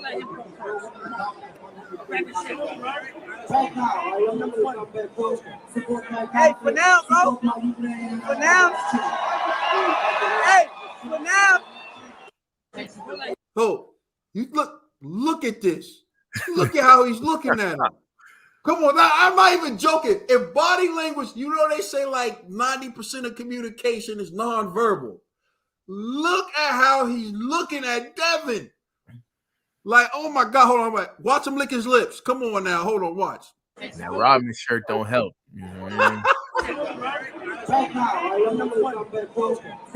Hey, for now, bro. For now. Hey, for now.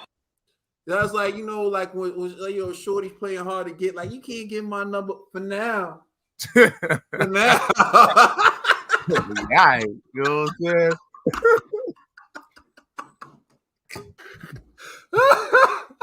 Shakur looking at him like, hey man.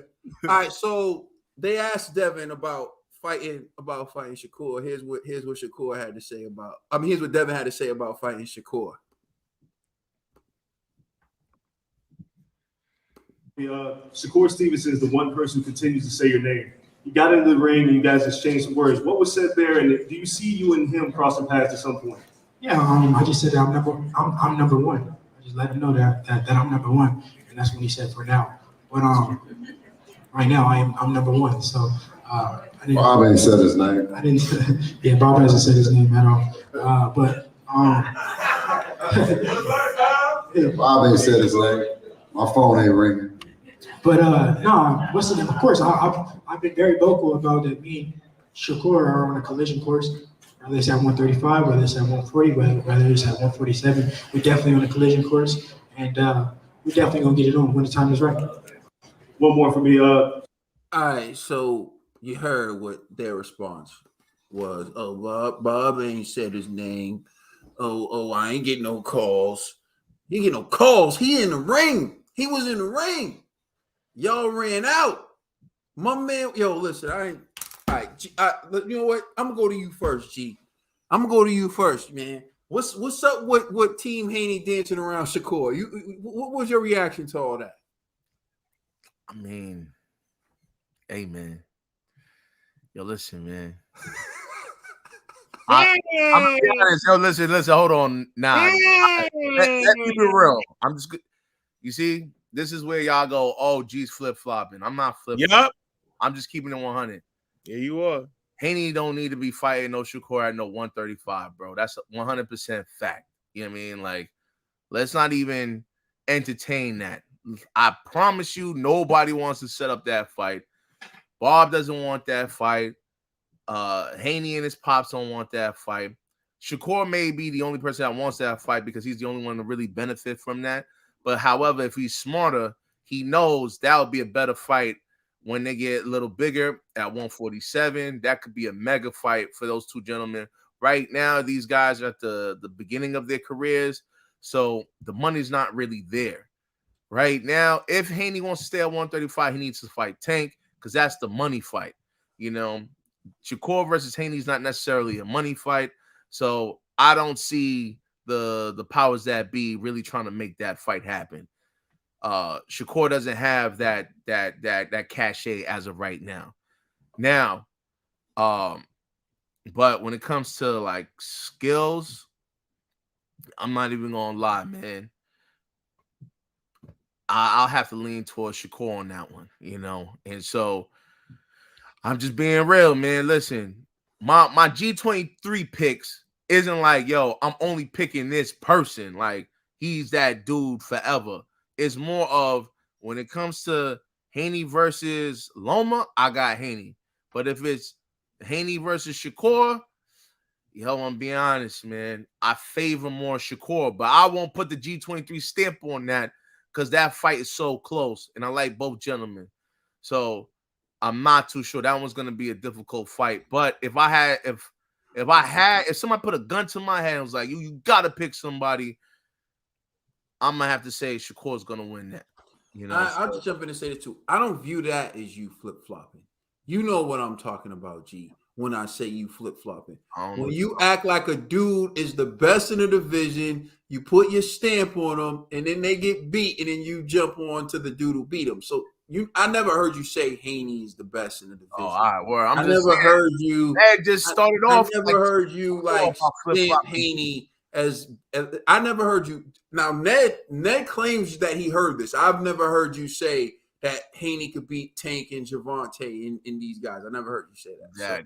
Exactly. So I'm not. But I've heard you say certain things and then flip. But not. This isn't one of those flip situations. And we just proved that Ned's a straight liar because he made a bet and he shook to death to give me my money. You know what I mean? So hey, that kind of shows the character that Ned has. But hey, there's an appeal right now. In the court's hands, G. It's in the court's hands. It's in the court's hands, G. It's not. I'm sorry. I go to TV. And for the record, I'm not afraid of no Haney Beehive. Come on, even if there is a Haney beehive, yeah, they all shook right now. Let's just keep it 100. Haney Beehive is his pops and it was India Love. Like, but I mean, come on, man. Yeah. All right. Oh, go ahead, TV. Oh man, all right, yo. If G ain't a flip flop, he like to ride the wave, yo. But he know when to get off, yo. And if this is if this ain't a clip, sound right, man. You know Yo, now that you said that, it did sound right, yo. I don't know. I ain't never know that was pause. Whether ride the wave means you like you ride the wave, he knows when to get off, and he knows when to get off. Exactly. Pause yourself. Hey, man. but yo, you know what it is? No one's ever rode his wave, so he don't know. You know what I'm saying? Soon as the hype died down, G on to the next. But like, let me just be real with y'all, yo. G know what it is. He knows she called about that business, and he know Tank about that business. And if Haney step in the ring with either one, rap skis. But Haney danced around Shakur as he should have. He don't want no smoke with that man. And honestly, Haney, I really he don't want no smoke with anybody else in this division. And that's why he's looking for a scapegoat, the way to get out. Who's gonna fight next? I'm sorry, OTB Tower. You got that Haney Beehive. It may stink a bit, but you would never get knocked out.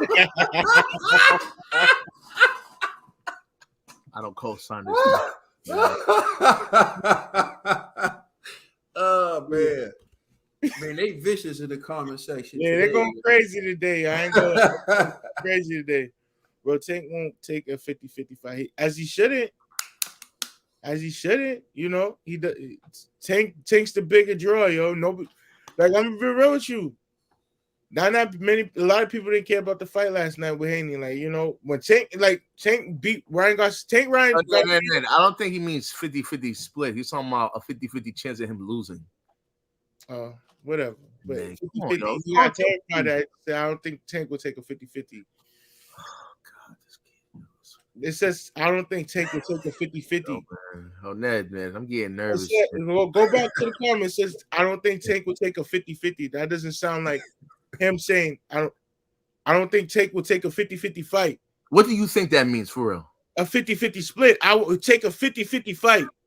It says I don't think Tank's 50-50 in this fight. No. Why would you think that though? Why would you think it's talking about 50-50? Won't take a 50-50 on a split? That's what I'm thinking. Like that's what it literally says. Why would you think that? Who? Because that's what it says right there. It's star power. So when I read that and wait, time out. He worded it. Hold on, wait. We need clarification, please. So Ned, you're saying when you read this, yeah, bro, you think that Tank is talking about this is saying that Tank won't give Devin Haney a 50-50 split. Yeah, that's what I read from that. And G, when you read this, what you're saying is you think that Tank won't take a 50-50 fight, meaning a fight he has an equal chance of losing. Exactly. Okay, so we got it out the way. You both read this and you take away different things from it. I won't say what I take away from it when I read it, but we got it, Ned. We got what you yeah, that's all I'm saying, yo. But I don't think it's not a 50-50 fight either way. However, G sees it. Tank looking at boy. I know 50-50 is the money down the middle. So we have clarification from the person who wrote the comment who said equal chance of losing. There's no equal chance. You know why? Because it's common sense. It's context clues. Yo, Ned, go back to school, bro. No, actually, dog. Yo, you be trying to violate, but it is. I ain't trying to violate you. I already said it before. I don't think Haney can handle Tank. Yo, go to Mark David real quick. He said Ned coming in with the public school perspective. Yo, y'all doing me dirty, yo. It's crazy, man. You do yourself dirty, man. You do it. Hey, dog. Yo, it is what it is, yo. I ain't even worried about them, yo. But like right here, like last night, like somebody said earlier, Haney's stock dropped, and this is proof. Like, yo, you're not really like a true champion in my eyes, man. You don't deserve those belts, and sooner or later you're gonna give them away to somebody, to a real opponent. You're gonna give it back to Loma. Honestly, if you run it back with Loma, you're losing. I feel like you're really gonna get knocked out this time. And if you go against Tank, you're losing. You go against Shakur, you're losing.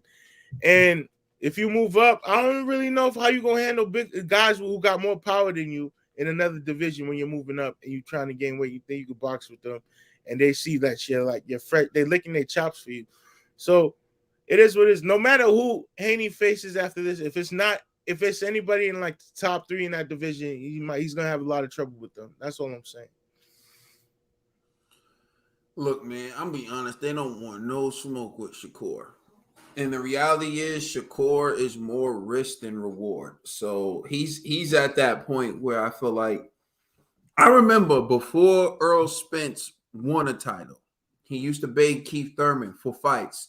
And gee, you remember that dude who used to love Keith Thurman. We used to always watch like the fights with like a crew of people. And this one dude used to gas Keith. And we used to always argue like, yo, Spence, I'd be like, yo, Spence would cook him. Like Spence would cook Keith Thurman, and he'd be like, "Oh, Thurman would beat Spence." Like, and this is when Thurman would, he'd be Relax. the loudest person in the room, the most aggressive person in the room, talking about how great Keith Thurman was. He predicted Keith Thurman was going to beat all the welterweights at the time, and he would say it with his chest and just be super animated. But I would say then, have him fight Earl. I thought Earl would beat him, but Thurman never wanted to fight Earl Spence. And the reality was Earl was more risk than reward at that time because Earl was on the come up. Mm-hmm. And so now you see Keith needing to fight, and now he want to fight Earl Spence. This is one of those times. It's almost like Floyd Mayweather too. Floyd Mayweather back when Shane Mosley and Oscar De La Hoya had the fame, and Floyd would call their names out, but they didn't want to give Floyd a fight. So I'm telling you, Shakur's in that spot where people are not going to give him a fight unless they absolutely have to. So if you're Devin and you got to do one more fight at 135, it better be Tank. It better be Tank. And if you can't get Tank, I don't even know why you stay at 135. And it's not that I don't want to see Devin fight Shakur. Because I'm going to be honest with you, I think Shakur beats Devin at 135, definitely. But even if they fought at 140, I still think Shakur would beat Devin. But this isn't about that. This is about business at the end of the day. Boxing is a business. And as much as people don't like that, I saw someone say, like, they don't want to hear about A-Side and all these things. But the truth of the matter is, boxing is how Devin provides for his family. You saw the whatever Top Rank calls their thing, All Access or whatever, right? You saw his grandma. You see, so Devin has to make the best business decisions for his career as well as for his legacy. So it's like, fight Gervonta Davis at 135. The risk and the reward is great. Why? You're going to make millions of dollars. Mm-hmm. And if you lose, at least you made millions of dollars. You fight Shakur, you're going to make a couple $100,000. And you may lose. There's a high likelihood you're going to lose. Probably even a higher likelihood you're going to lose to him than you're going to lose to Gervonta for a fraction of the money. It's bad business. Exactly. So here this guy goes. You only think like that because Shakur is Puerto Rican. I have these guys. First of all, you do know that I'm African American as well, but I'm gonna leave that alone. So is Shakur. Yeah. Anyways, I'm gonna leave that alone for a second. G, let's keep it a buck. You know G won live for me anyway. Like, how many times have we pick fights and I pick against a Puerto Rican fighter? How many times? Like I'm saying, this is like, do I always pick the Puerto Rican fighter? No, you don't always pick the Puerto Rican fighter. Nah. Like, I'll give you that. You know what I'm saying? Like, and even if I'm picking the fighter because he's Puerto Rican, I'd say it. Yeah, like at least with you'll be honest. Like I'll be wondering why he like Danny Garcia, right? But at least you'll say it. You'll be like, yeah, that's my favorite fighter, so I'm gonna go with him. And I go like, I respect it, even though I think Danny flat-footed, but that's the only person I've seen you pick. But I admit that I'm picking Danny because I like Danny because he's Puerto Rican, and I would admit it. So the thing is, this is why I say when you do that, you're only showing who you are. You're acting like Shakur Stevenson isn't ridiculously talented. You're acting like Shakur Stevenson is some bum who I think, like, I guarantee you, most people think that Shakur would beat Devin strictly off of skill alone, and that's it.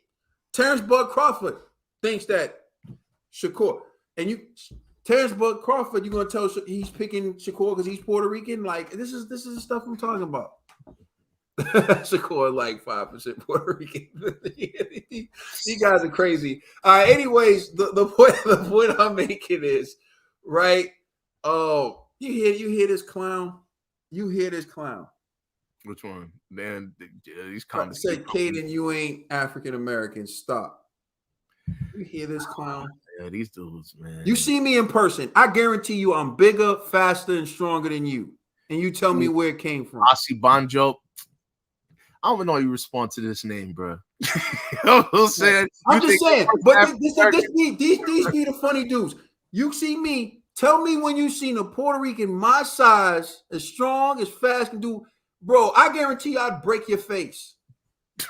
And then laugh. Like, this is what I'm talking about. These clowns. Like, you know what I'm saying? Like, get the hell out of here. Y'all are crazy, man. You know what I'm saying? This dude. Like, you see my mom. And then my mama slapped the hell out of you for saying some dumb stuff like that. All right. So, anyways, getting back to it. And even like I get the trolls, but you know what I mean? It is what it is. But getting back to this, here's this clown. Exactly. You know. Yo, so anyways, right? Getting back to this. My thing is Devin drains himself to make 135. And that was my issue. And you remember even in our early predictions when I talked about the Lomachenko fight, where I feared in the later rounds. You know what I mean? Like that's all I'm saying. So for me, I think yo, y'all got my bad. You're right. Blessings, my brother. Blessings, my brother. You know what I'm saying? So, anyways, right. Get into it. I think Devin needs to go for the fights that make sense, high, like risk reward wise. He doesn't need to deal with the nonsense. I'm not even going to war, but I just sometimes people just say stupid stuff. But anyways, don't take the Caden. What's that mean? I really, man. Yeah, I'm not even. All right, this is where now they start getting into these cultural divides and all that, man. It's not even that serious. That's my point. Like you talking about boxing at the end of the day. If anyone thinks that Shakur Stevenson isn't talented, then they don't know nothing about the sport of boxing. Mike, what were you? Hold on, what you just say? That was celebrating as if he just won the belt for the first time. He was surprised. He always talks as if he watched a different fight. Yo, watch your mouth, man. You know what I'm saying? He ain't crazy out here. Yeah, 100. Yo, Donnie T, can you put up what Donnie T just said? Oh, which one is it? This one? Yeah, he said Devin's eyes are sunk in at 135. You can fit boiled eggs in them. No, he's right though, bro. That's why he be wearing them. Yo, that's why they did the official weigh-in in private. Because they didn't want people to see the way Devin looked because they knew they probably would hurt the sales of that fight. Like, that's why the weigh-in was just ceremonial. Yo, they get reckless now. That's right, my brother. You know what's up. You know what's up. Plymouth Rock right up the street. Where we at? Yo. Yo. Oh, man. Y'all are tripping. I'm not lying, man. It hurts to even laugh, yo. Every time I'm laughing, getting cramps from yesterday's workout, man. Like, yeah. All right, yo, we can go on to the next one. Oh man, Ireland about to be mad at me now. You know what I mean? What else is new though? I feel like people are always mad at you, G. Yeah, that's a fact. Oh, wait. You said you switched stuff up, right? Yeah. So now hold on. Wait. So we on Katie right now. All right, cool. Yeah. Let me pull that one up real quick.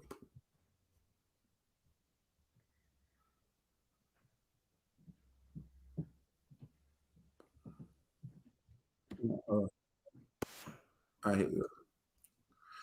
All right, so the next topic we're going to discuss is Chantel Cameron defeats Katie Taylor and gives Katie Taylor her first professional loss. So we're moving on and we're leaving the Devin Haney stuff. So, all right, let's check this out. Yo, this dude Andre Ward's freshly licked lips. He must be trolling, bro. This guy. Yo, I'm saying people start tripping, man. This is why I don't like to go live sometimes. I just want to say, Yo, Floyd's tripping too. You see what he wrote? But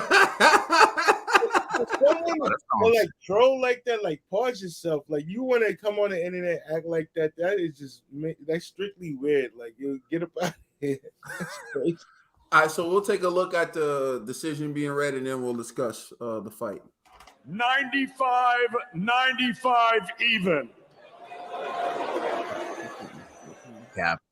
Craig Metcalf and Patrick Morley both scored this bout 96-94 for your winner by majority decision. And still the undisputed super lightweight champ of the world, Chantel Il Capo Cameron. Raul Caiz right. Jr. I'm gonna turn it over to Conspiracy G because G looked like he got some stuff to say about this. G, what was your reaction to the fight? Yeah, I'm gonna keep it in the 100. decision. I'm gonna keep it 100 with you. Katie got violated. Yo, listen, that girl Cameron, salute to her. Yo, beat the life out of Katie, son. Katie looked like she got concussed. Yo, one time Cameron looked like I think she hit her with an uppercut and literally duffed the braid out of Katie's head, son. Like Katie looked like Cruz DeZern when Cruz DeZern had a hair malfunction. You know what I mean? Like it was crazy, son. Like Katie, I'm be honest, I don't know if it's because it was a higher weight class or Katie is just slowing down due to age, but the competitive edge that Katie used to have, she's not showing anymore. You know, like this one, it seemed like she just going inside and she just wanted to exchange punches and was just taking a lot of shots to the face. And I'm just like, what happened to using the angles? You know, like she used to remind me of like a Pacquiao Loma hybrid, right? The way she used to fight.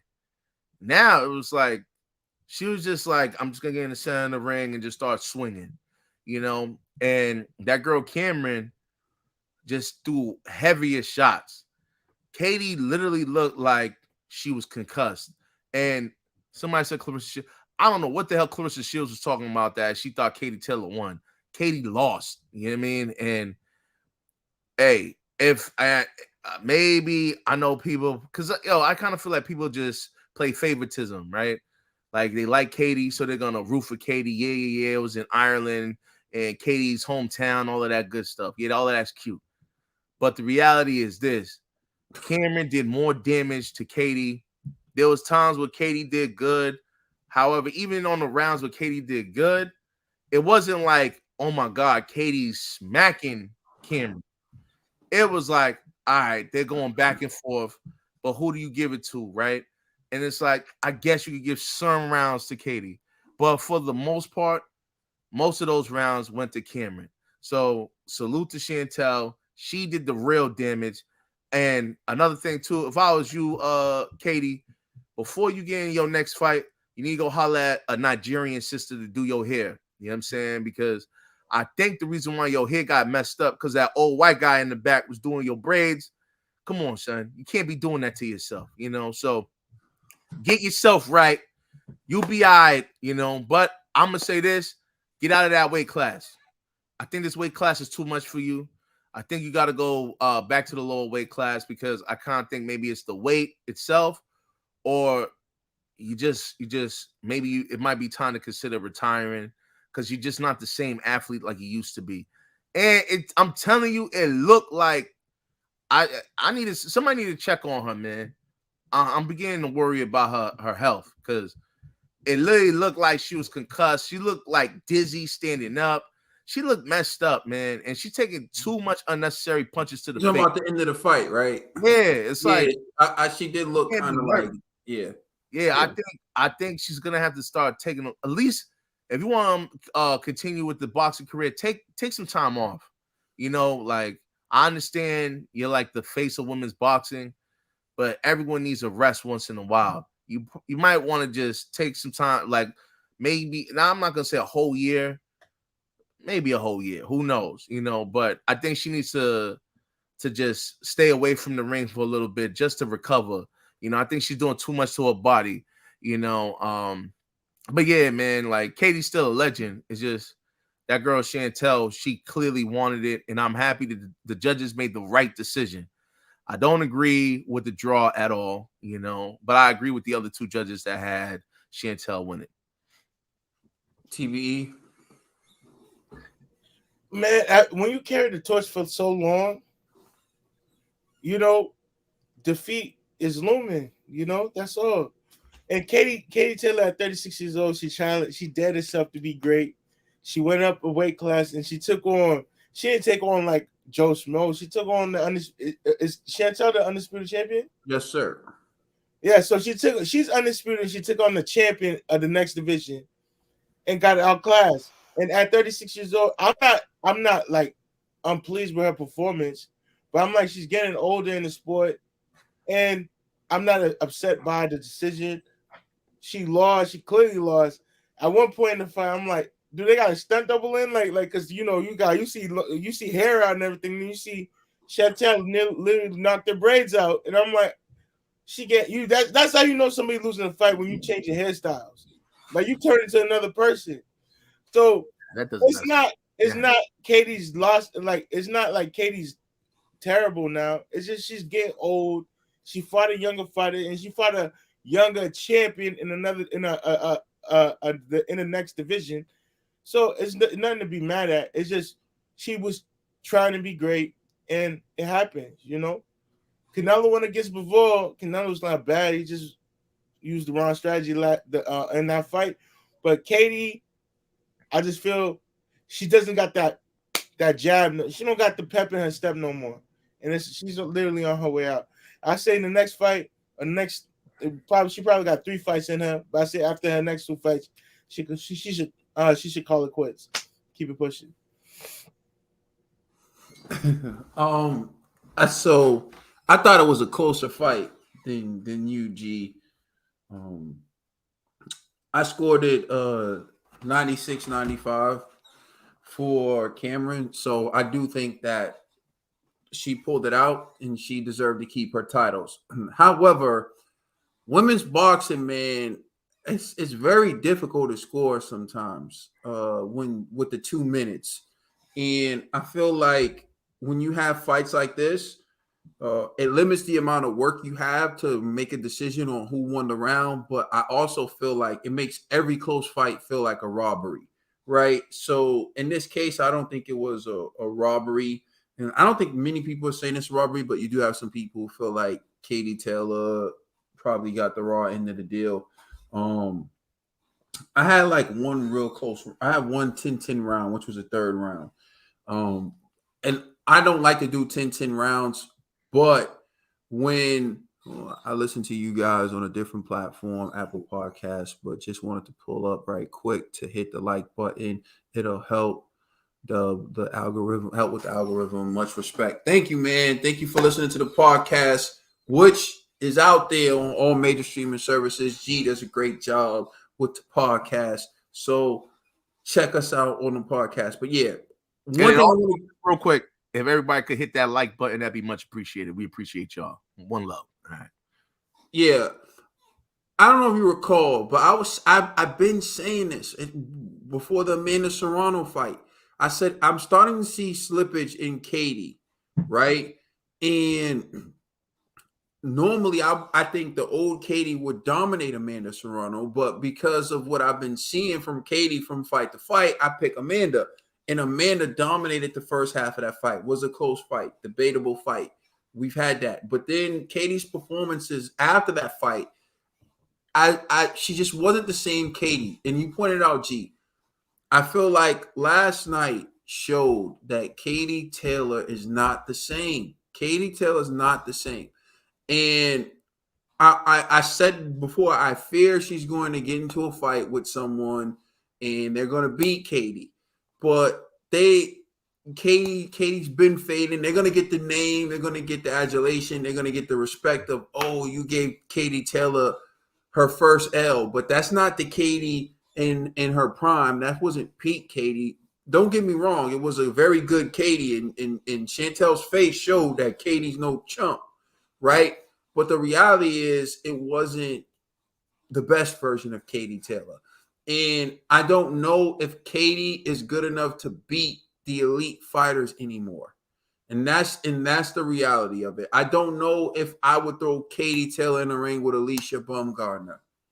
Right? I don't know if I would do that. I don't know if I would throw Katie Taylor in the ring with some of the elite fighters right now. And so, maybe Katie needs one more farewell fight. But if she does continue, G, I will agree with you. I do have some concerns because at the end of the fight, where everyone was celebrating and was hugging, it just looked like Katie was out of it. It looked like she was gone. And that's why when you said you had some concerns for Katie, that's what I was wondering about. So, of course. Of course. Oh man. You should have seen me when Katie Taylor fought Amanda Serrano, the other Serrano. Yes. Crazy. I was like, hell no. Oh, nah, I want to watch that George Foreman movie, but I'm waiting for it to come to streaming service. Facts. Yeah, I'm lazy now, man. I don't go to the movies no more. You know what I mean? Yo, I totally forgot about that movie, y'all. Damn. Yeah, I gotta check that out though. But by now, because it came out April 28th? Yeah, it should be out in a couple. Yeah. These movies go to streaming service fast. Air's out right now. I still got to see that about Jordan sneakers with Viola Davis. Oh snap! Yeah, it's on Prime right now, so I still got to check that out. And the remake of White Men Can't Jump came out. Yeah, I'm gonna watch that. All y'all later today. For all y'all, that's a movie, an actual movie that I didn't make up. So I wasn't saying that as a statement for y'all. So I don't want y'all saying I'm racist. But there's this movie that featured Wesley Snipes and Woody Harrelson, one of my favorite. I'm not going to say it, but one of my favorite people. You know what I'm saying? Woody from Across the Lines there. So Woody Harrelson, he's a funny dude, man. That's my man's. I'm just saying. I want to say, you know what I mean. But Lakers in 7, of course. I'm with you, Jungle Jams. Lakers in 7. LA, baby. You know what I'm saying? Lakers in 7. I know what you haters is going to say. I know what you haters is going to say. Okay, but LeBron pulled out the impossible before. He can do it again. Yeah. What's up? So I can jump 5 inches. Hey, man, depending on what you do, that's all you need. You know what I'm saying?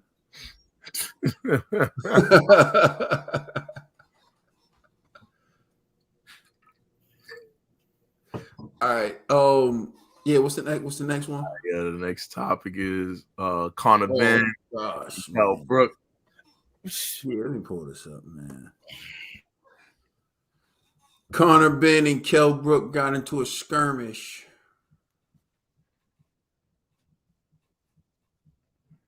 Let me see. All right, yeah, let me pull this up real quick. I think this was at the Katie Taylor fight. Spartacus God of the Arena is similar to the heavyweight division. Y'all love that show, man. Spartacus was my word. That's it. I might have to check it out, man. Yeah, it's on Stars, yo. It's pretty good. I try to stay away from certain shows. I don't want to get hooked on binge watching, especially when I still have shows. But yeah, I got. Oh, you know what? I've been binge watching, The Strain. Like I needed a show to watch because it's The Strain. Yeah, some vampire apocalyptic show, man. It's on Hulu. You've been watching Twilight, the Twilight. Nah, man. Yo, listen, man. You know me, I'm into that apocalyptic type of stuff. I always think about the worst case scenarios. So this is like a virus that spreads around New York, and turn people into like bloodsuckers. You know what I mean? It's kind of crazy. You know, so it's an interesting show, man. Y'all should check it out. I just finished The Sopranos. It's a really good show, yo. I never knew how great You that just show was. finished The Sopranos, cuz. I just finished The Sopranos like last week. You should be ashamed of yourself. You know Yeah, I know, man. Thanks for putting me on to something I watched years ago. What's going down like about Spartacus? Sometimes they be forcing it with like the sex scenes, man. Yeah, I don't know why these shows be like that, yo. I'm like, yo, come on, fam. You know what I mean? All right, man. We'll get into our shows a bit later. Right now, we're going to talk about Carter Ben and Kell Brook. So we'll take a look at this and then we'll discuss this incident. So here's Kell Brook giving an interview. You know what I mean? She's a bigger girl. And I think, you know what I mean? I think he's a bigger girl, and I think, you know what I mean? I think. Well, one man, you just walk past you. You might want to just grab a word.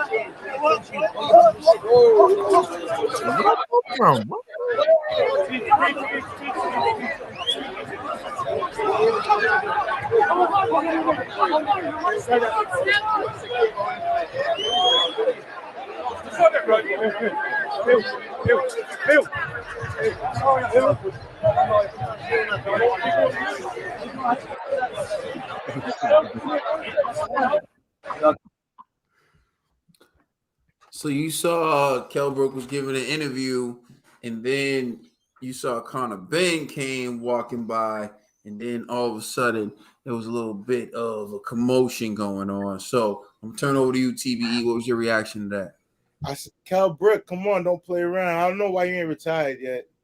Because you're going to get messing with the wet. You know? Ain't no need for you getting into it with a direct. I ain't going to. Time out. What did you just say? He said you're going to get messing with the wet. You remember Conor Ben got busted off of the wet? Come on, G, this is you. He's talking about another man, though. That's kind of pause-worthy now. He ain't pause-worthy at all. He's wet. Conor Ben's officially known as wet after this. Like, so don't get played around, Kell Brook. Like, yo, we like you. We just feel you need to hang it up, but you want to sit here and fussle and tussle with the dudes that are like. Someone called him Connor Trend. You know, you want to stay and play around with dudes that's on the Yao Ming, you know, things like that.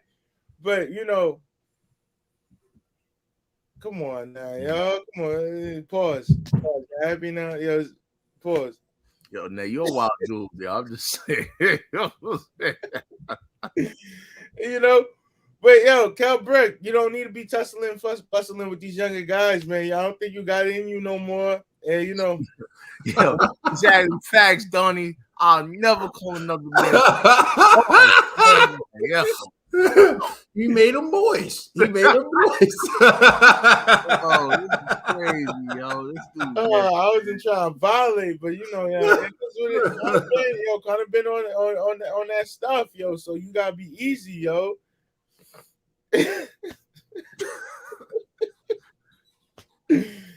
Man, y'all get me off my game, you know, but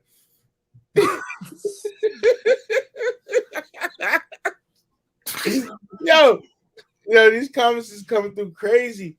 But Kell Brook, like, you shouldn't be playing with this man. You shouldn't even, you see him coming, you move the other way, man. Like, you know, you got eye sockets can't handle it, your jaw can't handle it. Your face is made out of Play-Doh. Don't let that man play around with you, yo. So you see him coming, you keep it pushing, you nod your head and keep it going, yo. If this turned into like, if this is just like a stunt for them to fight, I don't want it to happen. I don't want to see Kell Brook get murdered. But you know, it is what it is. Soon, maybe soon later, they pops fought down the road that, like, you know, had the same altercation. This is what leads to this fight happening too. But who knows? All right, you got a G. Yo, where that? I'm be honest, I don't even know where that why this altercation happened. I think it happened at the Katie Taylor fight. What I mean was like, why? Like, why did that? Like, oh, Conor Ben said that Kell has been popping off on social media. Oh, so it's just one of those on-site situations for according to Conor. Oh, I respect it. You know, Yeah, I don't know, man. Like, I kind of feel like Conor needs to kind of calm down right now. Like, little stuff like this, I don't think looks good. Especially saying, wasn't he trying to appeal so he could get his license back, right?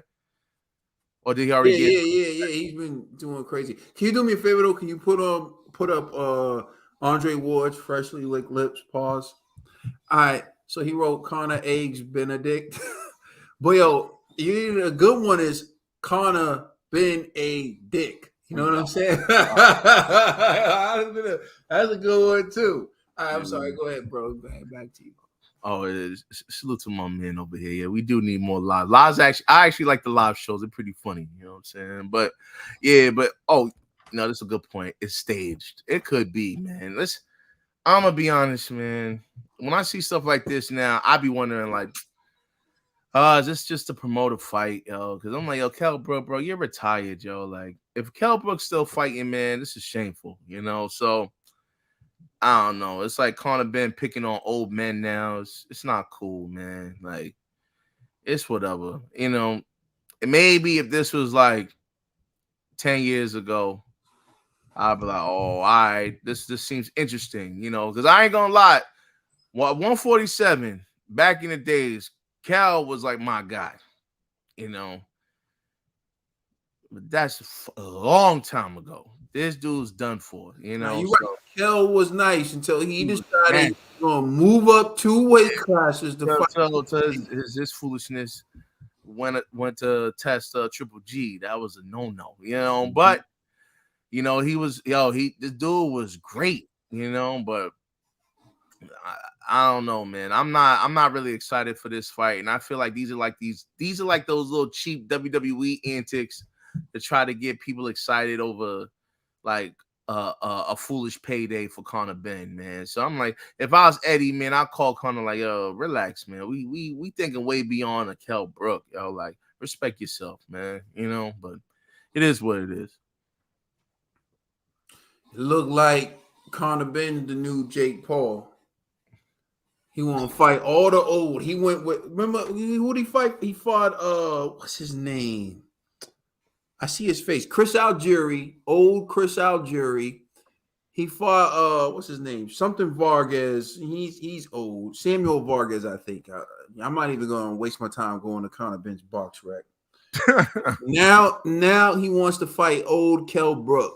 He's like, he wants a who's who of yesteryear. Like, come on, bro. Get Van Herden. Get in line with the people who, and here's the thing, he shouldn't even be fighting. Why are we talking about this dude fighting when he just tested positive and now he's trying to get a fight? Now he want to fight Kell, and we know why Kell's taking this fight. Now I'm not going to get into it, okay? You can read between the lines of why Kell might be taking this fight. If you know what I'm talking about, then you know what I'm talking about.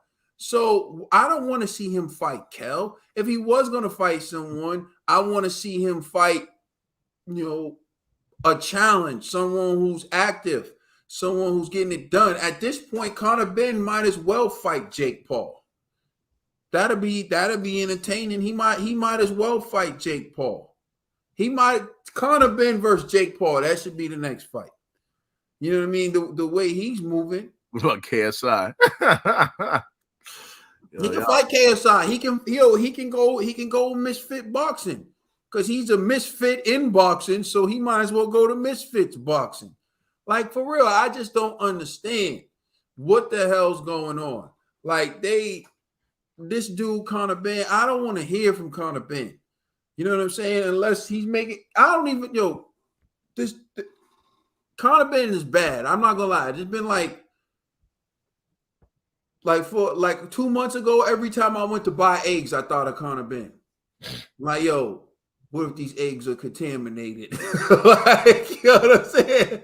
Every time I went to buy. Now, Conor Ben's the reason why I've been spending an extra $1.50 on a dozen eggs just to get the organic kind, just to make sure that it's less likely to be contaminated with female fertility. Okay? So Conor Ben needs to go somewhere. I'm sick of hearing about Conor Ben trend.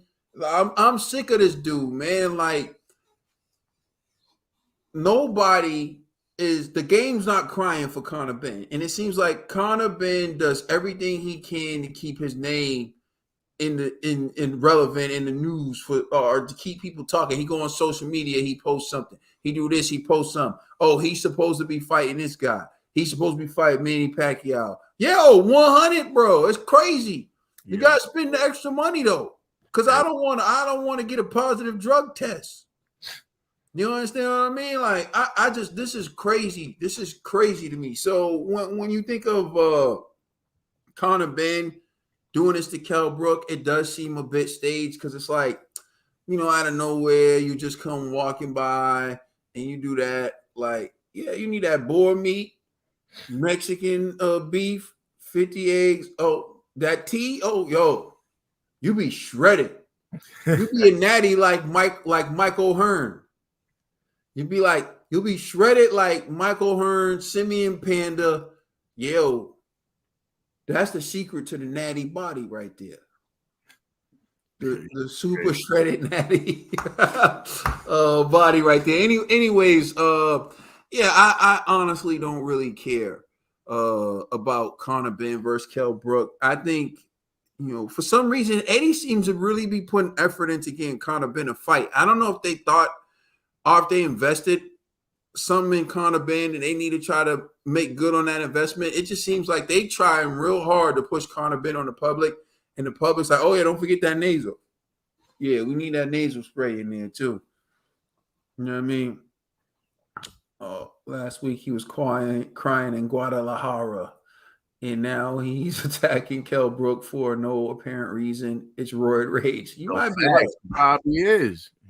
Listen, I don't know what's up with. Yo, you know what? You're right. I don't know what's up with Conor Ben, man. But the sad part is I was rooting for him too. I was rooting for him over my man Chris Eubank.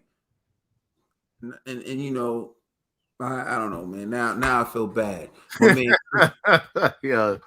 yo, Trump Dragos. This dude's been killing me all night, man. You're right, my brother. You're right. So we'll say, oh, that's messed up. But man, what's it? Artemis Logic. Come on, man. You can't throw that out there like that. Crazy, man. All right. So we can move on to the next one. Conor Ben, I'm sick of this dude finding ways to try to keep his name out there, man. Your boy Dean Dubois part ways with Shane. Oh yeah, this is crazy. All right, so let me pull this up real quick. So Daniel Dubois is apparently going to have a new trainer because he's parting ways with Shane McGuigan. We're going to take a look at the report, and then we're going to look at an interview from Shane, and then we'll discuss it. If it ever loads up. I mean, it's right there. All right, here we go. So here's the report.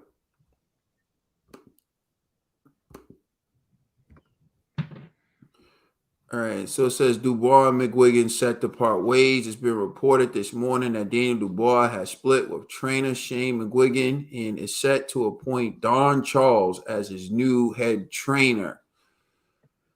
So that's what it says. That was posted a few days ago. And here's an interview from a few days ago. And we're going to take a look at it with Shane McGuigan, and then we're going to get into our reaction to this. All right, so here's what Shane gave this interview the day before that report. So as you saw, that was reported on May 16th. Here's an interview that Shane McGuigan gave on May 15th. Brother Daniel, of course, on the verge of a world title shot of his own. He's been nominated to fight Alexander Usyk. How do you feel about that fight? A lot of people saying it's maybe a bit too early for him. It's not really for me to say, to be honest. I'll let the management talk on that one. Can you tell us about his kind of form in the gym, at least? No, not really. We'll keep it hush. Older brother. So the day after that interview, reports come out that they part ways. I'm turning it over to you, G.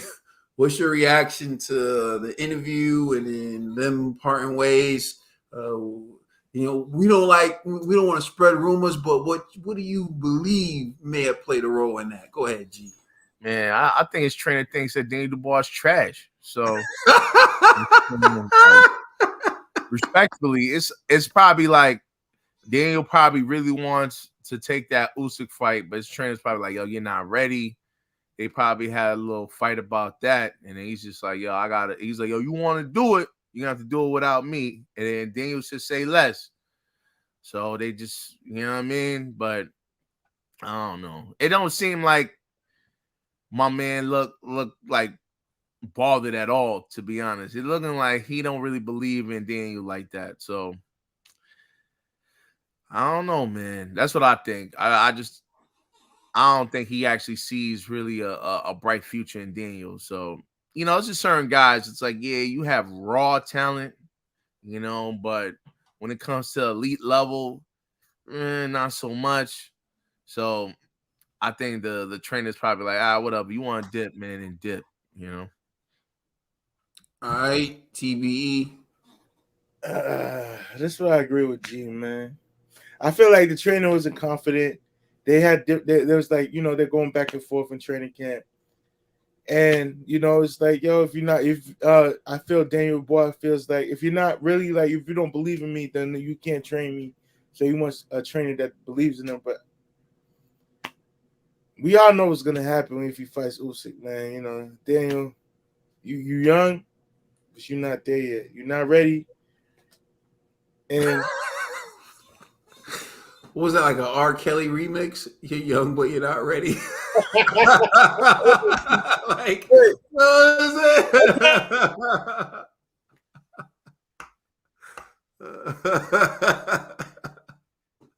All jokes aside, I just feel they don't agree with each other, and there's differences that happens in camps, and sometimes some people go all the way to fight day, and some people realize it before the fight, and they switch trainers and move on.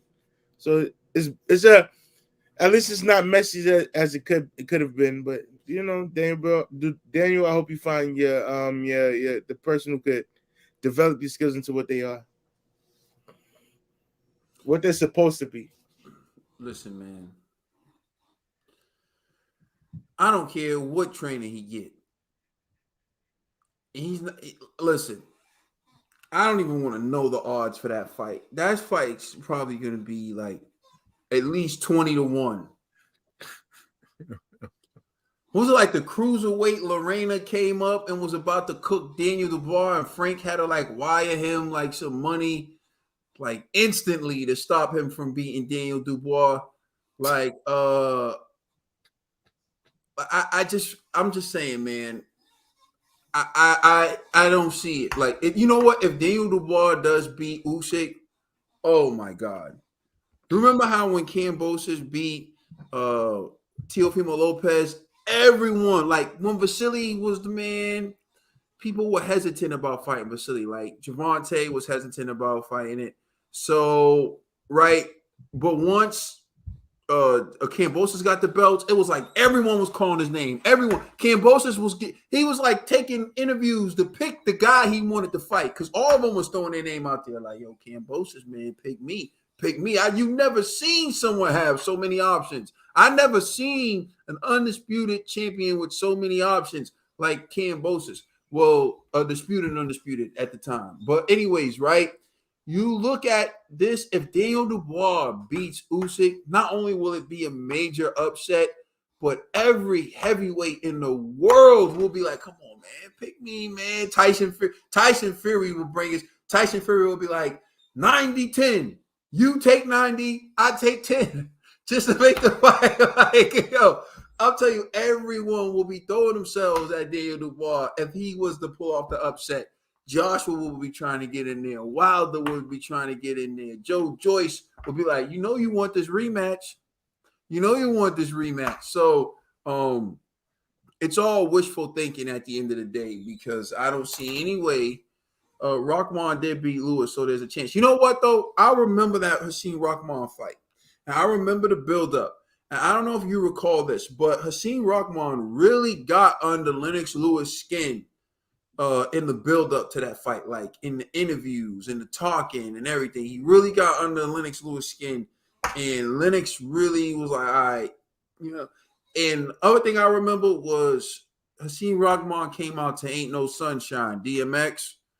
And it was just a real feeling about like, oh man, this dude's really here to handle business. And he caught Lennox, and then Lennox in the rematch caught him. So, I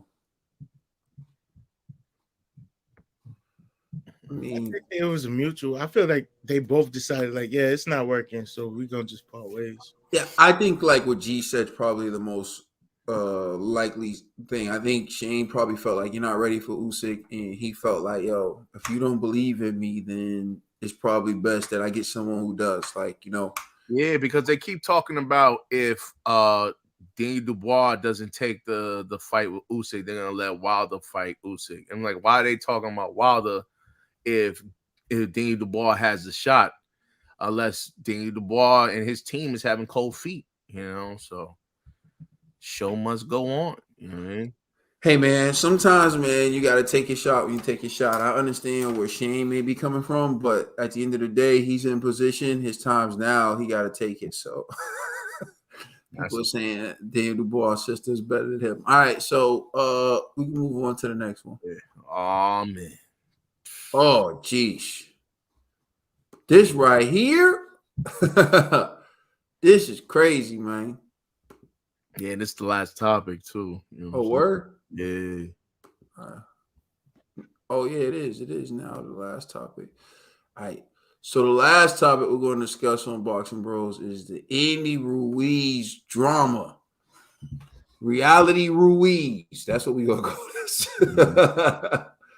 The Reality Ruiz show. All right, hold on.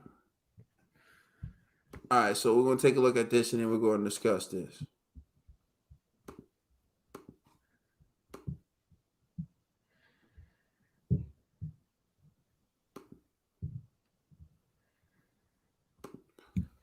All right, so someone posted these videos from Andy Ruiz's account.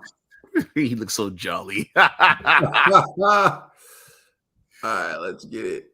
So this is Andy Ruiz's actual account. And someone posted, I wanted to share with you what my life behind camp is really like. I love to drink codeine and smoke weed all day long.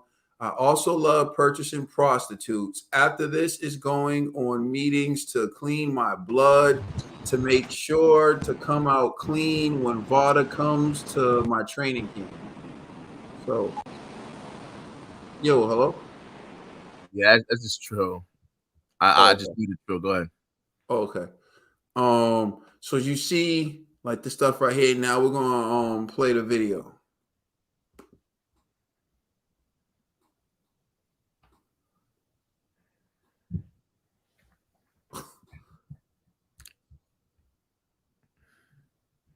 Is it on mute? Yeah. Oh, well. It has no sound. This clip has no sound. Yeah.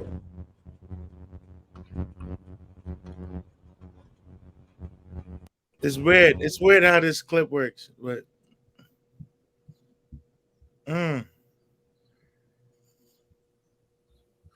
So that was shared from Andy Ruiz's account, and then Andy Ruiz immediately responded to this.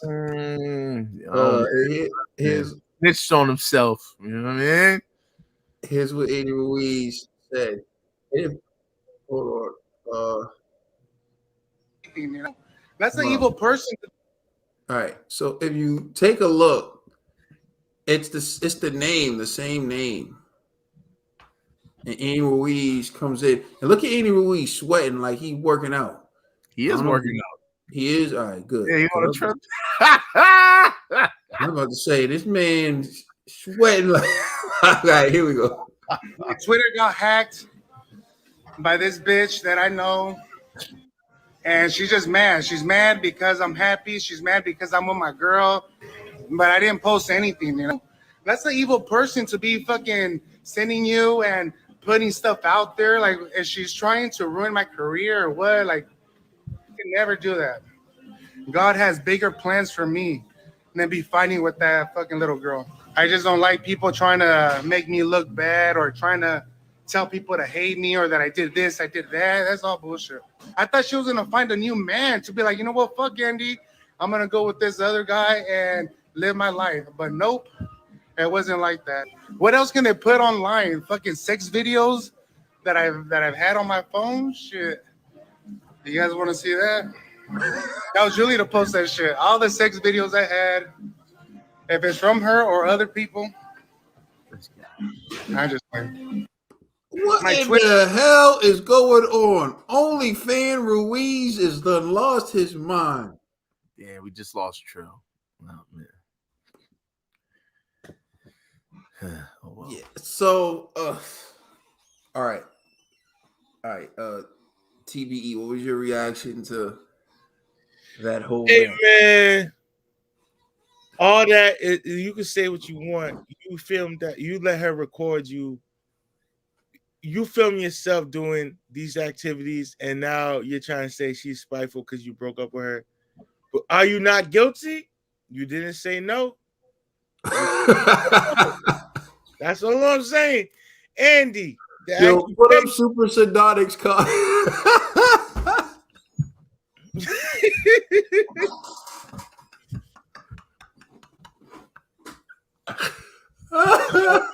Nah, that wasn't sweat. That was obvious popcorn grease. Oh man, I don't know. Andy is looking bad for you, man. Yo, you know, it's like it's the He videos pretending like he's working out, man. Stop playing, man. the videos was clear. Like, I don't know why you got all them back. If you ain't using you, the feds got your number. That's all I'm saying, man. They know what you doing. They're on you heavy. But Andy, this is bad. This is bad for you. This is bad for you. And I honestly, I would take some time off and clean up your image, because this is not looking good at all. Because you didn't say that's not me in the videos. You know, you can't say it's not you, because clearly you in all these videos. But you can't. At this point, you just have to like literally clean your image. You have to like refine yourself, because after this, I don't see the up in your career after this, because this is really bad. And you could blame your ex, but how'd she get the footage? How'd she have this on you? If you wasn't, if you know, if it's, you know, you was, she saw everything you did, everything you did behind camera and in front of the camera, because she was holding it. Yo, put up a knock. So I speak for everyone here. We don't want to see Andy wet. Shout out to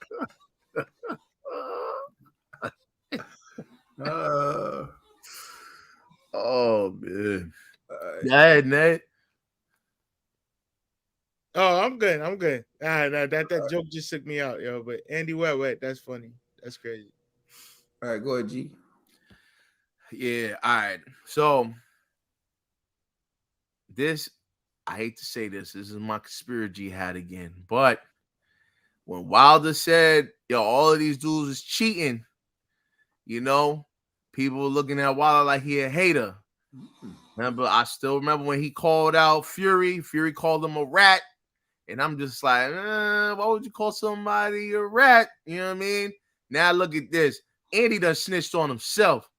That's the problem when dudes be pillow talking with their side pieces, man. You know what I'm saying? Like, he gonna give wifey privileges to a shorty that's, you know, just a thing that he's been, you know, doing what he does.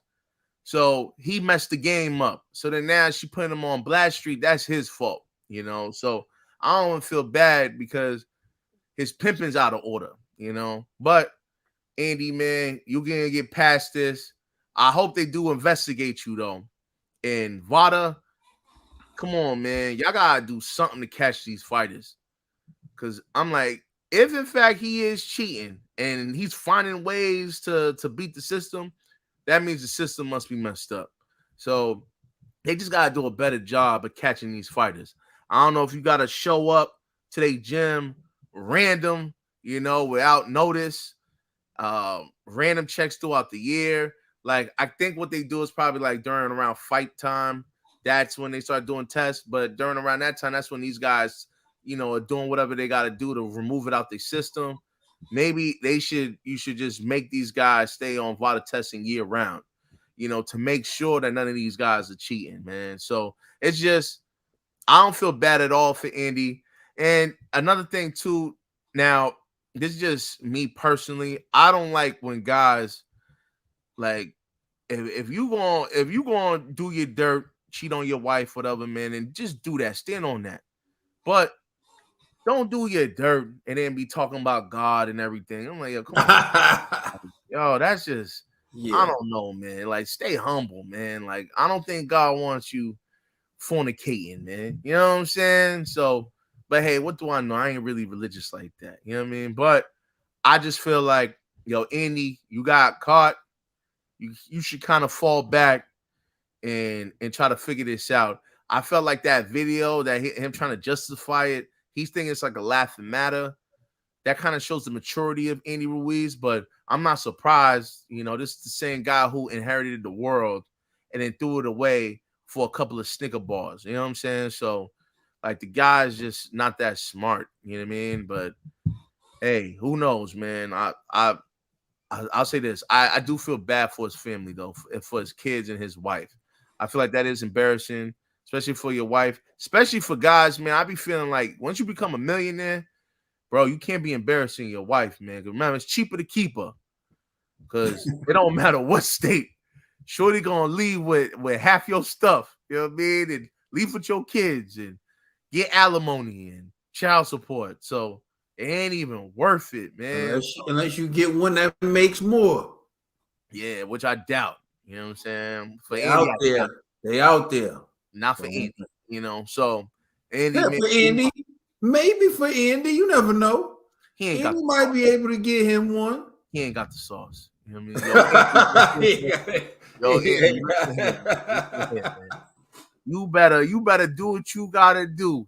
You better go balls deep in your wife, because then you can save your marriage. Because if not, Shorty about to get paid. That's what I was about to say to you. You're assuming that his wife isn't the one who put it out there, because remember, he's having an issue with his wife. His wife has filed a lawsuit against him and also criminal charges against him, saying that like he beat her, he raped her, all types of stuff. But I thought you just said this. It was the side piece.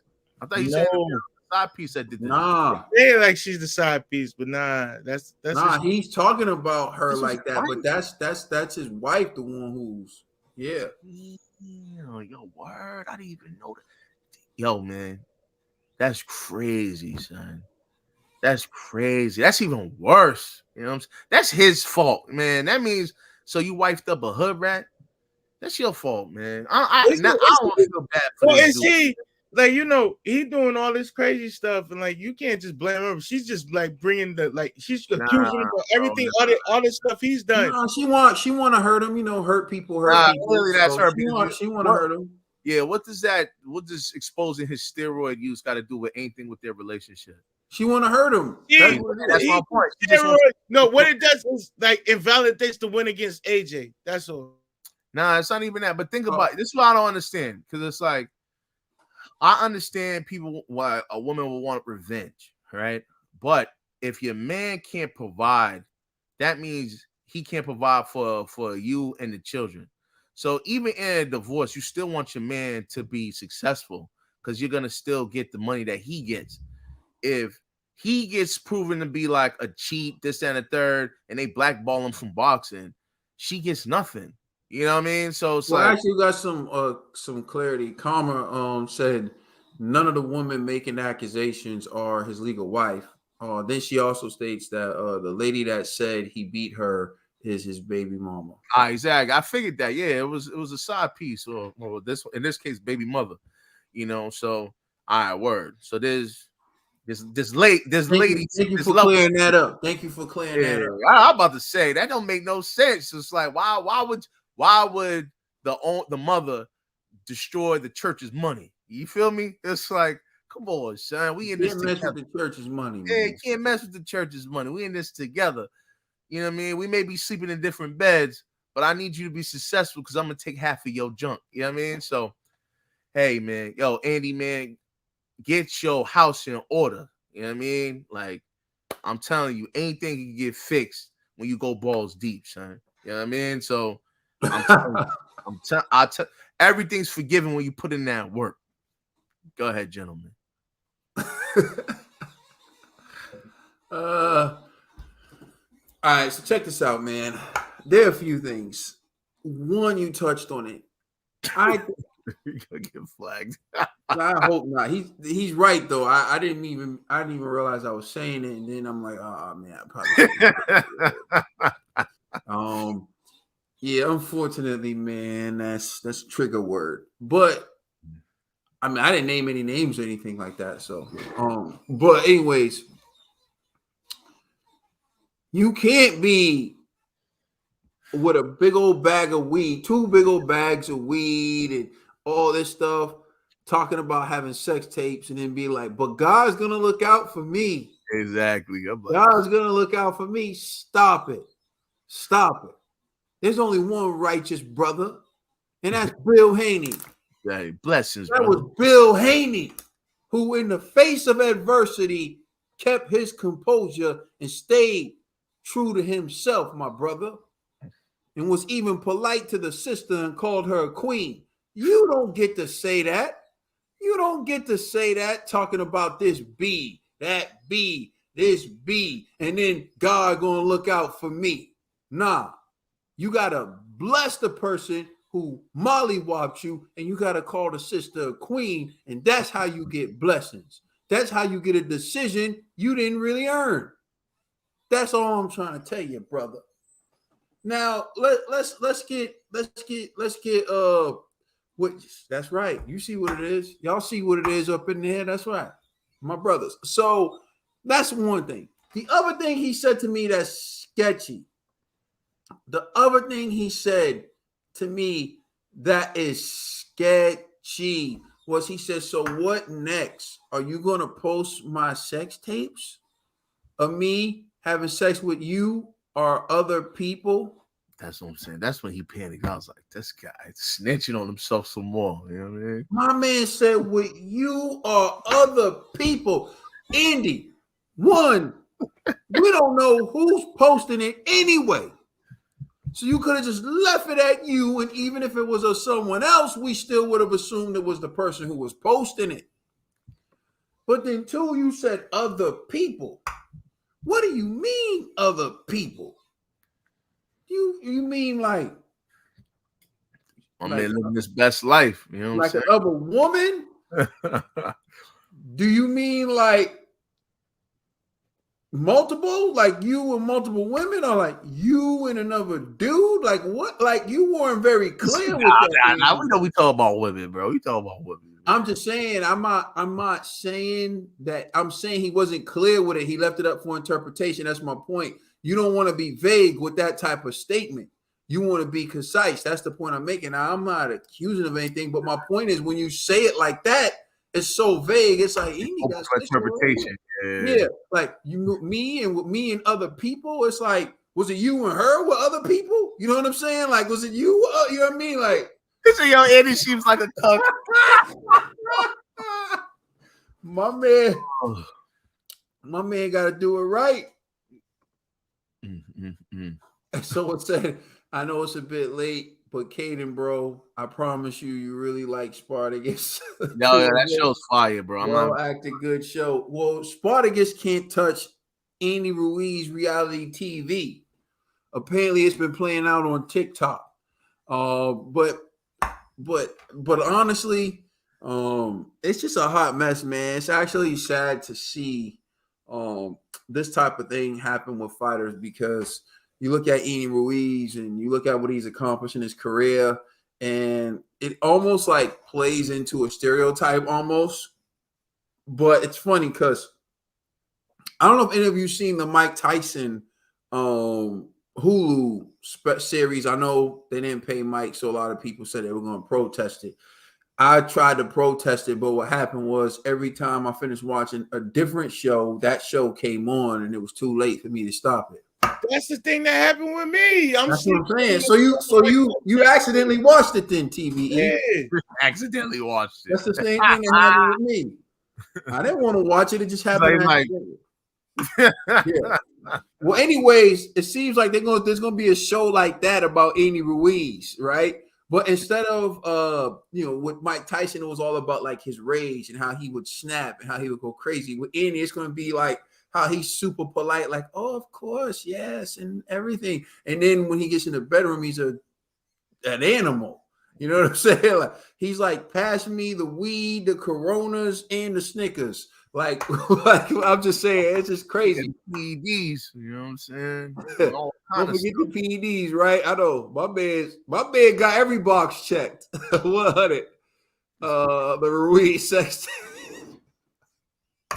I swear if that happens, man, I'm done. I'm done with all this, man. All right, so TBE wanted us to add one last topic. I haven't even seen this, so I don't know. What you talking about? Hey, man, Chad Ochocinco and Jamel Charlo got into it on live, man. It's pretty entertaining. It's pretty entertaining. We don't need a topic for it. We can just add it to this segment, but it has nothing to do with this segment, but it's pretty funny. That's what I'm saying. I'm just show it. And let's just do it. Let's just do it. All right. I'm loading it up right now. All right, so we haven't seen this at all. Ned sent this to us, and Ned wanted to talk about this. So if anything's wrong with this topic, blame Ned. All right, but if this topic goes well, salute to Ned. All right, so we're going to be watching this for the first time with all of you. This is Jamel Charlo and Chad Ochocinco apparently speaking to one another, which is a weird discussion off the rip. All right, here we go. When we gonna spar? Tomorrow. How we gonna spar tomorrow? Yeah. I'll come to your gym and beat the shit out you. Don't do that. Hey, no. Hey, all right. Come on, let's go. Hey, all right. On my mama, rest in peace. You won't whoop my ass. On my mama, rest in peace. Where I'm at now, you not gonna whoop my ass, nigga. Ocho fucking Cinco. I come to Houston. After this. Bro. On me. Listen, I respect you as a pro. I respect your game. I respect your craft. I respect everything you've done in the ring. There's a reason I never left the ring since I left your house. So for times like this, 3 years later, I can get in there with you and go toe to toe. I swear to God, you ain't got a toe. You're not enough man. You're not enough man. Wow. Hey, listen. You really take me for a joke, right? I look like let me take my glass off so you see my eyes. Yeah, I like a fucking joke, you nigga. Hit him with the ghost face. You know where I'm from, right? Hey, everybody go both ways. Ocho. I don't call you Ocho. I call you Chad fucking Johnson. Do you know where I'm from? I don't give a fuck if you change your name. I don't you know care. where I'm from. I'm asking you, do you know where I'm from? We Florida. built different. It's in the water, nigga. I know it's your sport, it's what you do, but anything I focus and lock in on, I become good at. I ain't gonna lie. It's like me telling you that I'll lock you up. You know what? You won't catch no passes. Listen. You won't catch no passes on me. Hey, nigga, bet. Hey, why you be coming at my niggas like that? Yeah, cause nigga, I want the head, I want the leader, nigga. I want you. So if I gotta go through them niggas, so be it. You? Yo, stop doing that shit. I'll be in Houston. Nigga, I'll come to you, nigga. Nah. Fuck you talking about, nigga. I'll come to you, nigga. I want you to have the home field advantage, nigga. I will pull up on you. You better stop playing. I want you to have the home field advantage, nigga. I want you to have the home field advantage so you understand. All right. Yeah. I'll pull up on your weak ass, nigga. Yeah. 88. Yeah. All right. 85.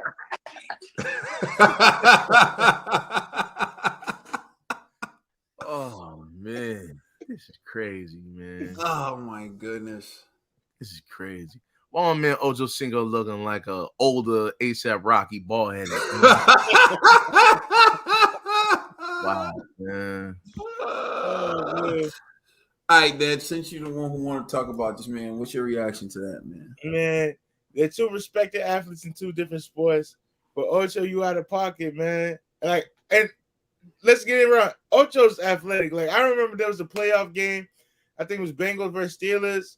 And he like caught the football and he was putting it through his legs, and he like dropped the ball touched the ground as he landed. But that would have been like that was historic. That would have been like the catch of all time. Like if he finished the catch, it was literally going through. He caught it, put it through his legs, and was trying to bring it in, but he didn't finish the catch. I'm like, that would have been amazing. But Ocho, stay in your respective lanes. And I know, I get it. It's it's your ego going at Charlo. You think you're gonna beat him?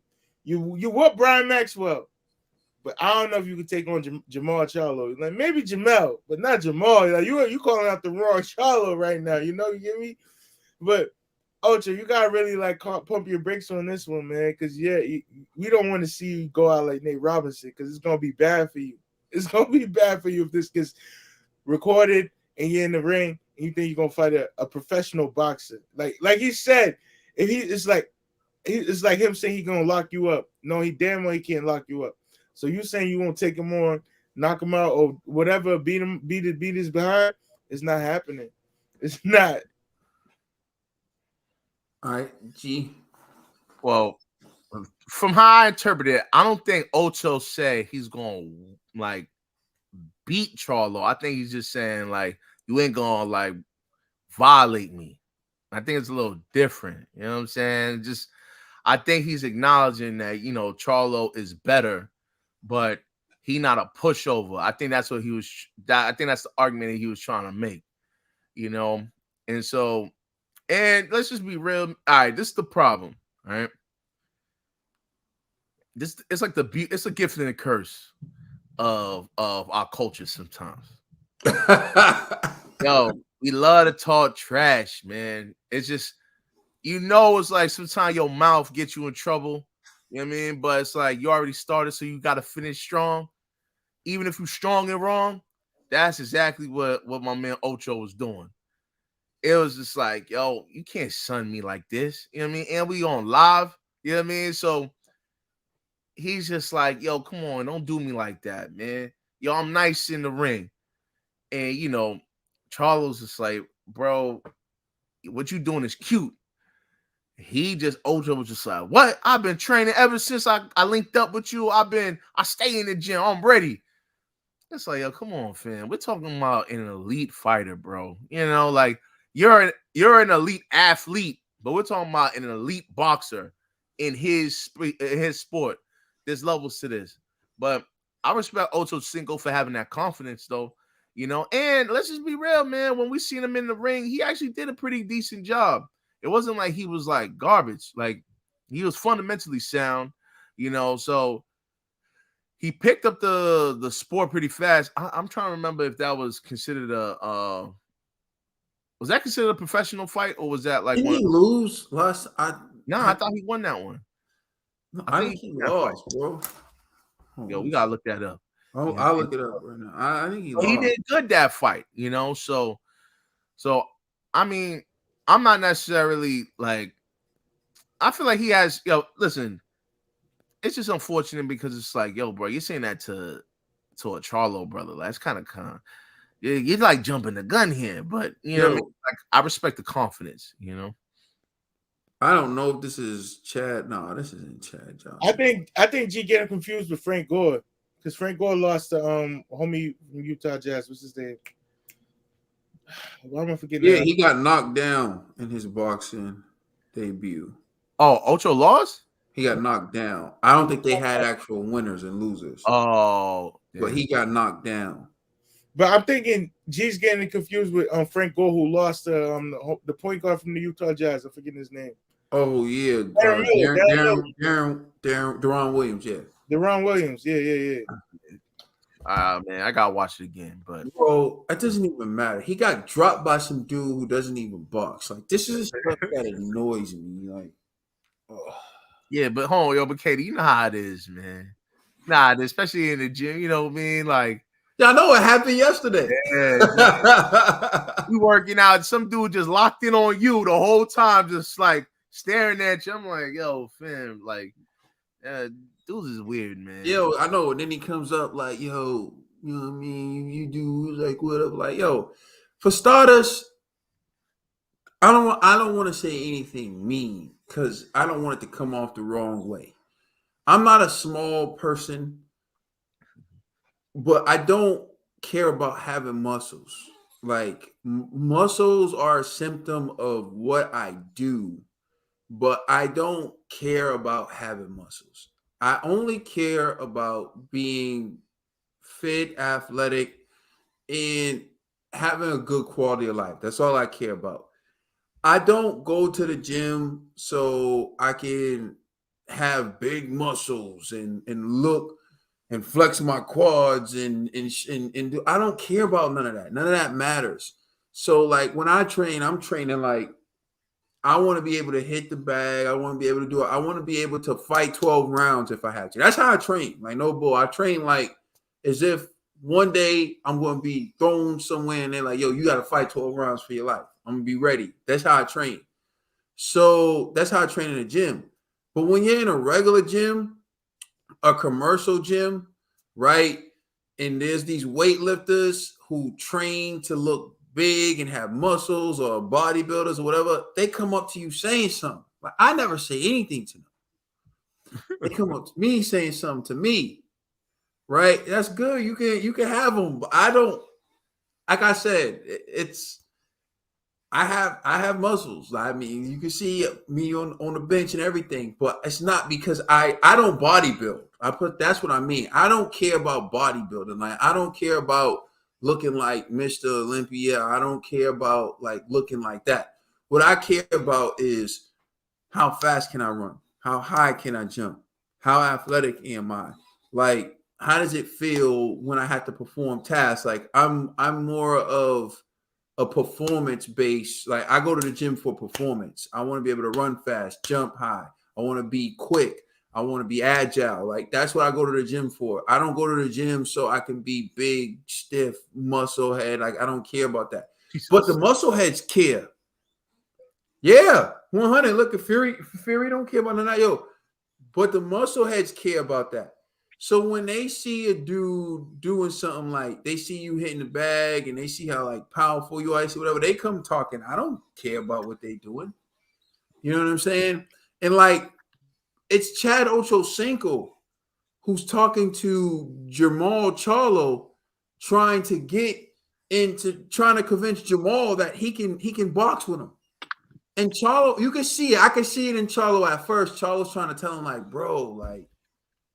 You like, man, like you don't. Why you trying to tough? And he's like, yeah, I want to spar you.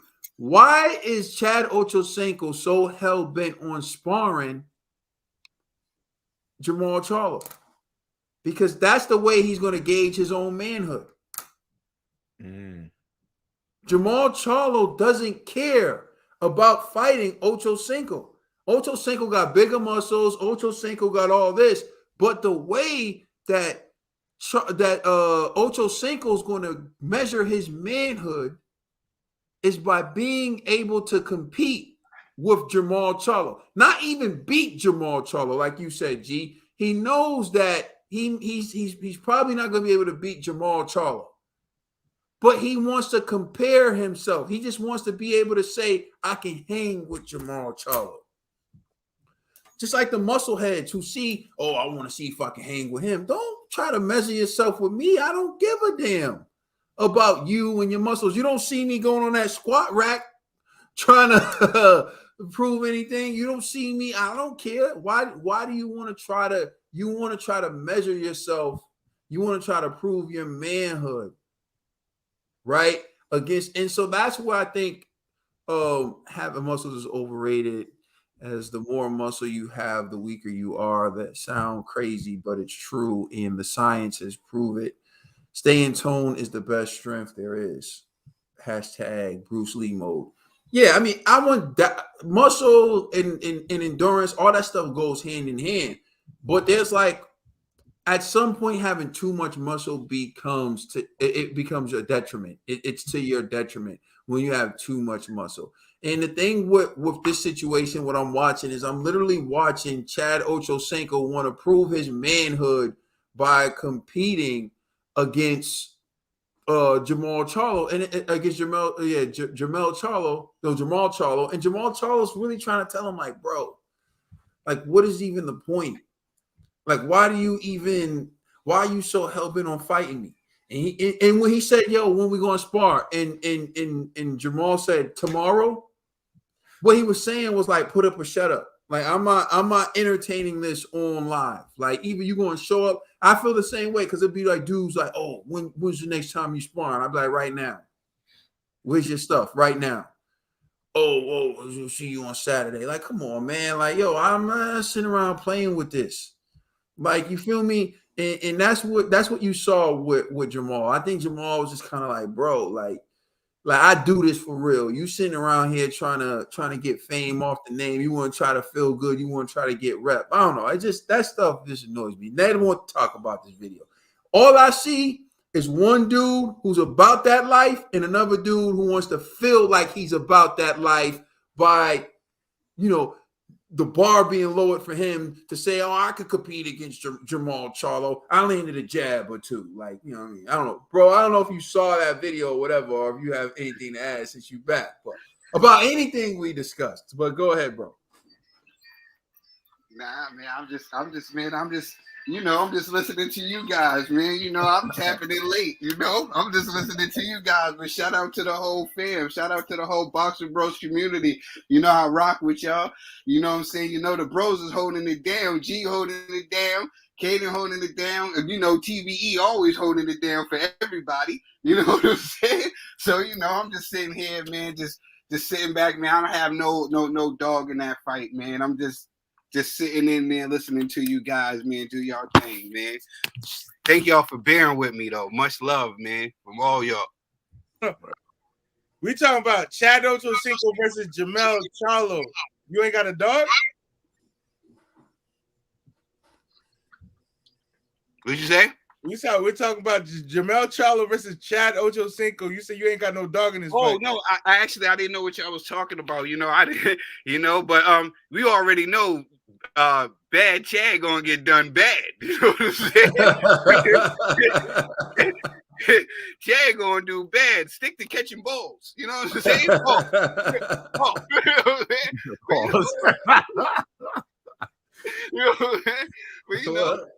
That's what you do. You stick to what you do. You know what I'm saying? Leave the fisticuffs to Charlo. You know what I'm saying? You go ahead and you run. You gotta beat T.O. in the race. That's what you should be trying to do. T.O. in the race.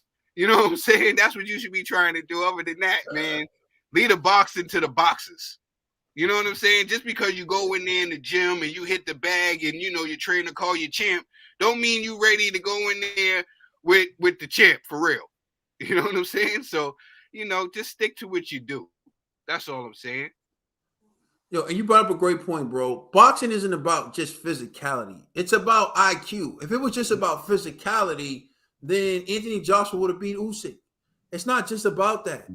It's about IQ. It's about knowing. Like, you can't just Chad thinks like he looks at Jamal Charlo and think, well, I'm bigger muscle than him. I feel like I'm more athletically gifted. Do you know how to box?